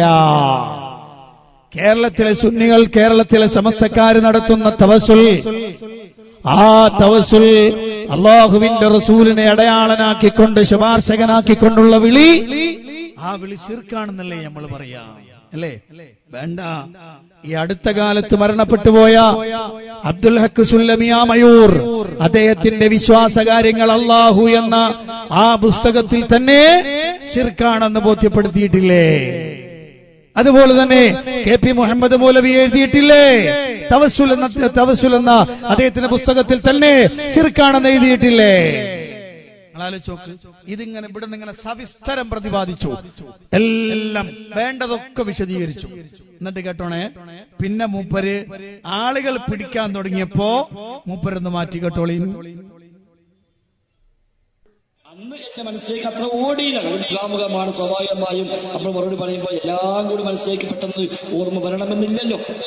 അതുകൊണ്ട് സ്വാഭാവികമായും ഞാൻ അയാൾ ചോദിച്ചു വന്നപ്പോ പെട്ടെന്ന് മനസ്സിൽ വന്നൊരു മറുപടി അവിടെ പറഞ്ഞു, ഇത് തവസ്സുലാണ്, അതുകൊണ്ട് തവസ്സുൽ പാടില്ലാത്ത കാര്യമാണ്, തവസ്സുൽ നിലയ്ക്ക് ശിർക്കല്ല എന്ന് പറഞ്ഞു. ശരിയാണ്. പക്ഷേ ആ സംഗതി തെളിവാക്കി ഇന്നിവിടെ സ്ഥാപിക്കുന്നത് എന്താണ്? ഇസ്തിഗാസയാണ്. അതുകൊണ്ട് തന്നെ ആ ഇസ്തിഗാസകൾ ശിർക്ക് തന്നെയാണ്. അത് തന്നെ ഞാനിത് വ്യക്തമായി പറഞ്ഞു, അത് ശിർക്ക് തന്നെയാണ്. ഞാൻ അവിടെ പറഞ്ഞ അബദ്ധമാണ്. അത് ശിർക്ക് തന്നെയാണ്. ഞാൻ കാഞ്ഞങ്ങാട് പറഞ്ഞത് അബദ്ധമാണ്. വിശുദ്ധം ജിന്നുവാദികൾ ശരിക്കു കേട്ടോളൂ. ഉസ്താദ് കാഞ്ഞങ്ങാടെന്ന പുതിയ വർത്തമാനം പ്രഖ്യാപിച്ചപ്പോൾ സോഷ്യൽ മീഡിയയിൽ ഇരിക്കുന്ന കുഞ്ഞുമക്കളതാ തെളിവന്വേഷിച്ചു തുടങ്ങി. ചില മുസ്ലിയാക്കന്മാർ, ഞാൻ അങ്ങനെ വിളിക്കുന്നതിൽ നിങ്ങൾക്ക് വിഷമം തോന്നരുത്, കാരണം മുസ്ലിയാക്കന്മാരെടുക്കുന്ന പണി തന്നെയാണ് മൗലവിമാരും എടുത്തത്. റസൂലുള്ളാന്റെ ഹദീസ് ഇങ്ങനെ ഉദ്ധരിച്ചിട്ട് പറഞ്ഞു, അമ്പിയാക്കൾ ഖബറിൽ ജീവിച്ചിരിക്കുന്നവരാണ്, അതുകൊണ്ട് തന്നെ ജീവിച്ചിരിക്കുന്നവരോട് ജീവിച്ചിരിക്കുന്നവർ ചോദിക്കുന്നത് ശിർക്കല്ല. എന്തൊക്കെയാണ് ഇവിടെ തെളിവ് ഉദ്ധരിച്ചത്? കാഞ്ഞങ്ങാട് ഫൈസൽ മുസ്ലിയാർ വെടിപൊട്ടിച്ചതിന് പുറമെ കേരളത്തിലുടനീളം അതാ ശിഷ്യന്മാര് ഓരോരോ തെളിവുകൾ പരതാൻ തുടങ്ങി. തെളിവിങ്ങനെ പരതി അവസാനം കിട്ടിയതാണ് അമ്പിയാ ഖബറിൽ ജീവിച്ചിരിക്കുന്നവരാണ്. അമ്പിയാക്കളുടെ ശരീരം തെളിയിച്ചു പോയില്ലല്ലോ, അവര് ജീവിച്ചിരിക്കുന്നവരാണ്. അപ്പൊ ജീവിച്ചിരിക്കുന്നവരോട് ജീവിച്ചിരിക്കുന്നവർ ചെന്ന് പറഞ്ഞാൽ അത് ശിർക്കല്ല. സുബ്ഹാനല്ലാഹ്. അല്ലേ? അങ്ങനെ ഇങ്ങനെ ഭയങ്കരമായിട്ട് വ്യാഖ്യാനിച്ചൊപ്പിച്ച് നടക്കുന്ന സമയത്താണ് അതാ പരപ്പനങ്ങാടിയിൽ ഉസ്താദ് തിരുത്തുന്നു. ഉസ്താദ് തിരുത്തി. ഉസ്താദ് പറഞ്ഞു കാഞ്ഞങ്ങാടി ഞാൻ പറഞ്ഞ അബദ്ധാണ്. അപ്പണ്ട് അത്തയ്യാത്തി ഒന്നു മുറിഞ്ഞ മാതിരിയായി, അത്തയ്യാത്തിൽ ഒന്ന് മുറിഞ്ഞ മാതിരിയായി. പക്ഷെ വിടൂല, കുഞ്ഞാടുകൾ വിട്ടില്ല. നിങ്ങൾ എന്തിനാ തിരുത്തിയത്? നിങ്ങൾ തിരുത്താൻ പാടില്ല. സക്കരിയ സലായി വിളിച്ചിട്ട് പറഞ്ഞു, ഫൈസലേ എന്തിനാ തിരുത്തിയത്? ഫൈസൽ മൗലവി പറഞ്ഞു, നിങ്ങൾ ഫിത്തന ഉണ്ടാക്കാതെ പോയിക്കളി, ഞാൻ എങ്ങനെയെങ്കിലും ഒന്ന് കഴിച്ചിലായിക്കോട്ടെ. അല്ലേ? പ്രശ്നാക്കിയില്ലേ? പിന്നെ കുഞ്ഞാടുകൾ വിട്ടോ? ഓൽ ഇപ്പോഴും ന്യായീകരിക്കണില്ലേ? അതിന് കഴിഞ്ഞ ശേഷമാണ് കാളിയാല, പിന്നെ അതിനുശേഷം കാളിയാലയിൽ നടന്നൊരു മുഖാമുഖം. ആ മുഖാമുഖത്തിൽ അദ്ദേഹം എന്ത് ചെയ്തു? ഒരേ ഇലക്ട്രോണിന്റെ അതേ രൂപത്തിലുള്ള ഒരു പുതിയ ശിർക്കാകുന്നു. ഒരു ഞാൻ പറയാനുള്ള കാരണം അതുപോലെ ശിർക്കായൊരു കാര്യം ശിർക്കല്ല എന്നും പറഞ്ഞിട്ടില്ല, ശിർക്കല്ലാത്തൊരു കാര്യം ശിർക്കാണ് എന്നും പറഞ്ഞിട്ടില്ല. എവിടെ? കാഞ്ഞങ്ങാട്. ശിർക്കല്ലാത്തൊരു കാര്യം ശിർക്കാണെന്നും പറഞ്ഞിട്ടില്ല, ശിർക്കായ കാര്യം ശിർക്കല്ല എന്നും പറഞ്ഞിട്ടില്ല. അപ്പൊ പിന്നെ കാഞ്ഞങ്ങാട് എന്തിനാണ് പറഞ്ഞത്? കാഞ്ഞങ്ങാട് വെച്ച് അത് ശിർക്കല്ല. അങ്ങനെ ഒരാൾ പറഞ്ഞാൽ അത് ശിർക്കല്ല, ഇസ്തിഗാസയുമല്ല, അത് തവസ്സുലയാകുള്ളൂ. തവസ്സുൽ ശിർക്കാണെന്ന് ഞങ്ങൾ പറഞ്ഞിട്ടില്ല. പിന്നെ ഞാൻ പറഞ്ഞ അബദ്ധാണ്. എവിടെ? പരപ്പനങ്ങാടിയിൽ. കാളിയാലെത്തിയപ്പോ പറഞ്ഞ് ശിർക്കായ കാര്യം ശിർക്കാക്കിയിട്ടില്ല, ശിർക്കല്ലാത്ത കാര്യം ശിർക്കാണെന്നും പറഞ്ഞിട്ടില്ല. സംഗതി സൂപ്പർ സാധനം തന്നെ കേട്ടോ. വിസ്ഡം കമ്പനിക്ക് പറ്റിയ നേതാവ് തന്നെ. മനസ്സിലായോ? സാധാരണ കാന്തപുരത്തെ കുറിച്ച് പറയാറുണ്ട്, മൂപ്പര് ആഗോള നേതാവാണ്, കല്ല് വെച്ച നുണയുടെ ആളാണ് എന്നൊക്കെ പറയലുണ്ട്. പറ്റൊരു സാധനം ഗ്ലോബൽ ഇസ്ലാമിക് മിഷൻ എന്നൊക്കെ പേരിലുണ്ടാക്കിയിട്ടുള്ള വലിയൊരു സാധനം ഉണ്ടല്ലോ, അതിന് പറ്റിയ നേതാവ് തന്നെ. ഇവിടെ ഒന്ന്, അവിടെ വേറൊന്ന്, മറ്റിടത്ത് രണ്ടും അല്ലാത്ത വേറൊന്ന്. നല്ല ഉസ്താദ് തന്നെ കേട്ടോളി. തവസ്സുലിന്റെ വശം അവിടെ വിശദീകരിച്ചു. ആ തവസ്സുലിൽ തന്നെ ഒരു ഇസ്തിഗാസ ഉൾക്കൊള്ളുന്നുണ്ട്. അത് കാഞ്ഞങ്ങാട് അല്ല. അപ്പൊ എനിക്കൊരു സംശയമുണ്ട്, പിന്നെങ്ങനെ ഈ പരപ്പനങ്ങാടിയിൽ അബദ്ധാണെന്ന് പറഞ്ഞ എന്തെന്ന് തിരിഞ്ഞില്ല? അവിടെ ഞാൻ തവസ്സുലിന്റെ ഒരു ഭാഗം വിശദീകരിച്ചു, ഇസ്തിഗാസയുടെ വേറൊരു ഭാഗം വിശദീകരിച്ചു. ഇതിൽ ഏതാണ് മോനെ അബദ്ധം? ഒന്ന് വിശദീകരിക്കേ, ജനങ്ങളൊന്ന് കേൾക്കട്ടെ. ഏതാണ് അബദ്ധം, ഏതാണ് സുബദ്ധം? മുഖാമുഖത്തിൽ ഇതിലെ തവസ്സുലിന്റെ വശമാണ് അവിടെ വിശദീകരിച്ചത്. ശിർക്കിന്റെ വശം അവിടെ തന്നെ പറഞ്ഞിട്ടുണ്ട്. തവസ്സുലിന്റെ വശം പറഞ്ഞപ്പോൾ തന്നെ അതിന്റെ കൂടെ ശിർക്കിന്റെ വശം കൂടി പ്രത്യേകം എടുത്തു പറയുകയും ചെയ്തു. അപ്പൊ നോക്കൂ പ്രിയപ്പെട്ടവരെ, എന്തൊരു കഷ്ടമാണ്. നിങ്ങളൊക്കെ സോഷ്യൽ മീഡിയയിൽ മൊയ്ലാമാരിങ്ങനെ എടുത്തിട്ട് കൊടയാണ്. ഓലിങ്ങനെ ഓരോന്ന് എടുത്തിട്ട് ഇങ്ങനെ പറയും. ഇപ്പൊ മുഖാമുഖം നടത്താൻ വേണ്ടി വന്നാൽ കാസർഗോഡ് ഭാഗത്തുള്ള ഏതോ ഒരു മിസ്ബാഹിയോ, ഈ ഭാഗത്താണ് എനിക്കറിയില്ല, പയ്യന്നൂർ ഭാഗത്തോടുള്ള മൂപ്പരിങ്ങനെ പിന്നാലെ ഈ പിന്നെ തേനീച്ചക്ക് കല്ലെറുണ്ടാനുള്ള അവസ്ഥ എന്താ? അത് എറിഞ്ഞവനെ കണ്ണെന്നല്ല പിന്നാലെ ഓടും പറഞ്ഞ മാതിരി ഇതിങ്ങനെ പിന്നാലെ നടന്ന് കുത്താണ്. ഈ അടുത്ത് കാളിയാലയിലും വന്നു, അതുപോലെ തന്നെ അപ്പുറത്ത് പിന്നെ അതിനപ്പുറത്ത് വേറൊരു സ്ഥലത്ത് നടത്തിയപ്പോ അവിടെ എത്തി. കുടുങ്ങിയിട്ട് ഇപ്പൊ ഉത്തരം പറയാൻ പറ്റാത്തൊരവസ്ഥയിലെത്തിയേക്ക്. ഇപ്പൊ ഓനെ ചോദ്യം ചോദിക്കാൻ അവസരം കൊടുക്കാത്ത രൂപത്തിലേക്ക് മാറുകയാണ്. മനസ്സിലായോ? ഇതൊക്കെ പറയുമ്പോ ശ്രദ്ധിക്കണ്ടേ? ഈ നുണകൾ ഓരോന്നായി അള്ളാന്റെ ദീനിലില്ലാത്ത പുതിയ ആശയങ്ങൾ കേരളത്തിലെ ജനങ്ങളുടെ മുന്നിൽ കൊണ്ടുവന്ന് ഈ വിഷയങ്ങളൊക്കെ പറയുമ്പോൾ ശ്രദ്ധിക്കണ്ടായിരുന്നോ? അല്ലെങ്കിൽ മൂപ്പരെ സംബന്ധിച്ചിടത്തോളം ചിലത് ഒരാൾ പറയുമ്പോൾ അത് ശരി, മറ്റേ പറയുമ്പോൾ അത് ശരി, വേറൊരാൾ പറയുമ്പോൾ അത് ശരി, മൊത്തം ശരിയെന്നാ. നാരിയത്ത് സ്വലാത്തുമായിട്ട് ബന്ധപ്പെട്ട് മൂപ്പര് പറഞ്ഞിരിക്കാനും കേട്ടോളി. ഇപ്പൊ നാരിയ സ്വലാത്തിനെ പറ്റി ഇപ്പൊ ഒരു ചർച്ച നടക്കുന്ന നാട്ടില് വല്ലമ്പതാരമി പറഞ്ഞ അതിൽ ശിർക്കുണ്ടെന്ന് അദ്ദേഹം കണ്ടിട്ടില്ല എന്ന് പറഞ്ഞു. അപ്പോ ഈ കഴിഞ്ഞ നോമ്പിന് സക്കറിയ സലായി അവിടെ പ്രസംഗിച്ചപ്പോ ചോദ്യം ചോദിച്ചപ്പോ പറഞ്ഞു ശിർക്കായിട്ട് അതിനെ വ്യാഖ്യാനിച്ചാൽ അത് ശിർക്കുണ്ട്, ശിർക്കല്ലാതെ വ്യാഖ്യാനിച്ചാൽ അത് ശിർക്കില്ല. ഇതൊരു നാരിയ സലാത്തിന്റെ മാത്രം കാര്യമാണോ, അല്ലെങ്കിൽ മൊത്തത്തിലുള്ള ഇവരുടെ എക്സ്ട്രാ സലാത്തുകളുടെയും മൗലൂദുകളുടെയും കാര്യമാണോ? അതല്ലെങ്കിൽ സക്കറിയ സലാഹിന്റെ ഈ വിശദീകരണം തെറ്റാണെന്ന് നിങ്ങൾക്ക് അഭിപ്രായം? സക്കറിയ സലാഹി പറഞ്ഞതാണ് ശരി, അത് തന്നെയാണ് ലബ്ബാദാരിമിയും പറഞ്ഞത്. അതെങ്ങനെ ശരിയാകും? എനിക്ക് മനസ്സിലായില്ല. ലബ്ബാദാരിമി പറഞ്ഞതാണ് ശരി, സക്കറിയ സലാഹി പറഞ്ഞതാണ് ശരി. ലബ്ബാദാരിമി പറഞ്ഞതിൽ ശിർക്കേ ഇല്ല എന്നാ. സക്കറിയ സലാഹി പറഞ്ഞതോ ശിർക്കാകാനും പറ്റും ആകാതിരിക്കാനും പറ്റും, രണ്ടും പറ്റുന്നതാണ്. ഇത് മുമ്പൊരാളുണ്ടായിരുന്നു, എല്ലാവർക്കും ഒപ്പിച്ചു വെക്കും, എല്ലാവർക്കും ഒപ്പിച്ചു വെക്കും. പിന്നെ കല്യാണ വീട്ടില് ആളുകളെ ക്ഷണിച്ച് ഭക്ഷണം ഉണ്ടാക്കുന്ന സമയത്ത് ഭണ്ഡാരി വന്നിട്ട് അവിടുത്തെ കാരണവരോട് ചോദിച്ച്, അല്ല എല്ലാരെയും വിളിച്ചിട്ടുണ്ടെന്ന് പറഞ്ഞു, ഒരു 30 കിലോ അരി ഇട്ടാല് മതിയാവൂലേ? അപ്പൊ പറഞ്ഞ മതിയാവും മതിയാവും. അല്ല ചില ആളുകൾ പറയണു 30 മതിയാവൂല, ചിലപ്പോ ഇതാവും. മതിയാവൂല മതിയാവൂല മതിയാവൂല. അല്ല അപ്പൊ ഇത്തിരി കൂട്ടിയിടല്ലേ? കൂട്ടിയിടണം കൂട്ടിയിടണം. അല്ല കൂട്ടിയാ ചിലപ്പോ കൂടിപ്പോയാലോ? കൂടിപ്പോവും. എന്നാ കുറച്ച് കുറക്കല്ലേ? കുറക്കണ നല്ലത്. ഈ കൗമിന്റെ അവസ്ഥ ഇതല്ലേ? നിങ്ങളെന്ന് ആലോചിച്ച് ലബ്ബാദാരിമി പറഞ്ഞത് ശരി. അല്ല ചങ്ങായിയെ, ഇത് പറയാൻ ഇനി പൈസ പോലും ഇതിന് ആവശ്യമുണ്ടോ? നിങ്ങളെന്ന് ആലോചിച്ച്, ഇതാണോ വിസ്ഡം ഗ്ലോബൽ ഇസ്ലാമിക് മിഷൻ? ജിന്നിന്റെ പേര് മാറി കിട്ടാൻ വേണ്ടിയിട്ട് വലിയൊരു പേരാണ്, മനസ്സിലായില്ലേ? അങ്ങനത്തെ ഒരു അൽ-ആലിമുൽ അല്ലാമൽ ഫാദിൽ എന്ന് പറയുന്ന കുറെ സാധനങ്ങൾ കൂട്ടിച്ചേർത്ത ജിന്നുവാദം വെറുതെ ആവൂല മക്കളെ.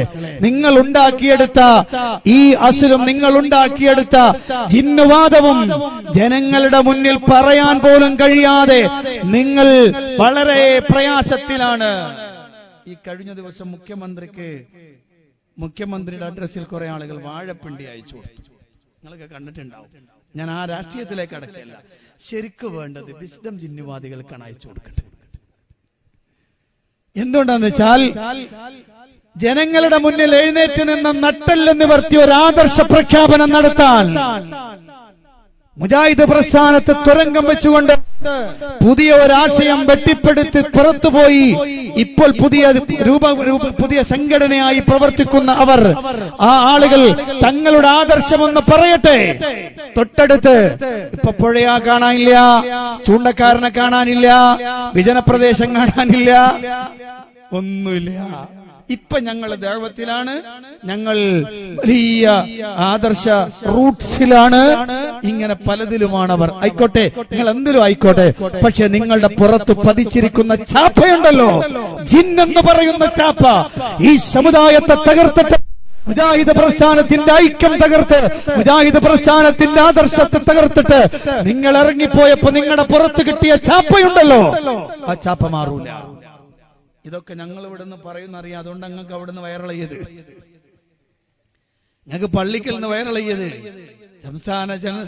സംസ്ഥാന സെക്രട്ടറിമാരിൽ ഒരാൾ അബ്ദുറഹ്മാൻ സലഫി ഇവിടെ നിന്ന് സൂചിപ്പിച്ച വാചകതാണ്. ആ പള്ളി കേരള നദ്വത്തുൽ മുജാഹിദീന്റെ പള്ളിയാണ്. ആ പള്ളി കേരളത്തുൽ മുജാഹിദീന്റെ പള്ളിയാണ്. പ്രിയപ്പെട്ടവരെ, നമുക്ക് പറയാനുള്ളൊരു വിഷയം, ഞാനിത് വളരെ ചുരുക്കി ചില കാര്യങ്ങൾ പെട്ടെന്ന് ഓടിച്ചു പറഞ്ഞതാണ്. പക്ഷെ ഒരു കാര്യം മനസ്സിലാക്കണം, അള്ളാഹുവിന്റെ ദീൻ അത് പത്തരമാറ്റ് തങ്കമാണ്. അതിനൊന്നും 18 വയസ്സ് 16 വയസ്സ് തന്നെയാണ്.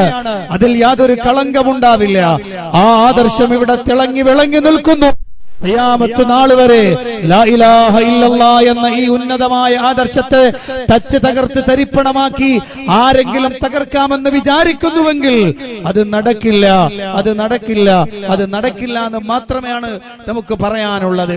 ഞാൻ എനിക്ക് അവസാനിപ്പിക്കുമ്പോൾ പറയാനുള്ളത്, ആദർശത്തെ ആദർശം കൊണ്ട് നേരിടാൻ കഴിയണം. ആദർശത്തെ ആദർശം കൊണ്ട് നേരിടാൻ കഴിയണം. ആവശ്യമില്ലാത്ത ചീത്തകളും പരിഹാസങ്ങളും ആക്ഷേപങ്ങളും അല്ല വേണ്ടത്. പ്രമാണങ്ങൾ കൊണ്ട് നേരിടാനുള്ള ഗഡ്സ് ഉണ്ടാവണം, താക്കത്തുണ്ടാവണം. ഇല്ലെങ്കിൽ തീർത്തണം. അവസാനിപ്പിക്കുന്നു പ്രിയപ്പെട്ട സഹോദരന്മാരെ. അതുകൊണ്ട് അള്ളാഹുവിന്റെ ദീനിനെ കൃത്യമായി ഉൾക്കൊണ്ട് ജീവിക്കാൻ അള്ളാഹു തൗഫീഖ് നൽകുമാറാവട്ടെ. റബ്ബന ആതിനാ ഫിദ്ദുനിയ ഹസന വഫിൽ ആഖിറതി ഹസനതൻ വഖിനാ അദാബന്നാർ. ആമീൻ ബിറഹ്മതിക യാ അർഹമർ റഹീമീൻ. വൽഹംദുലില്ലാഹി റബ്ബിൽ ആലമീൻ. അസ്സലാമു അലൈക്കും വറഹ്മത്തുള്ളാഹി വബറകാതുഹു.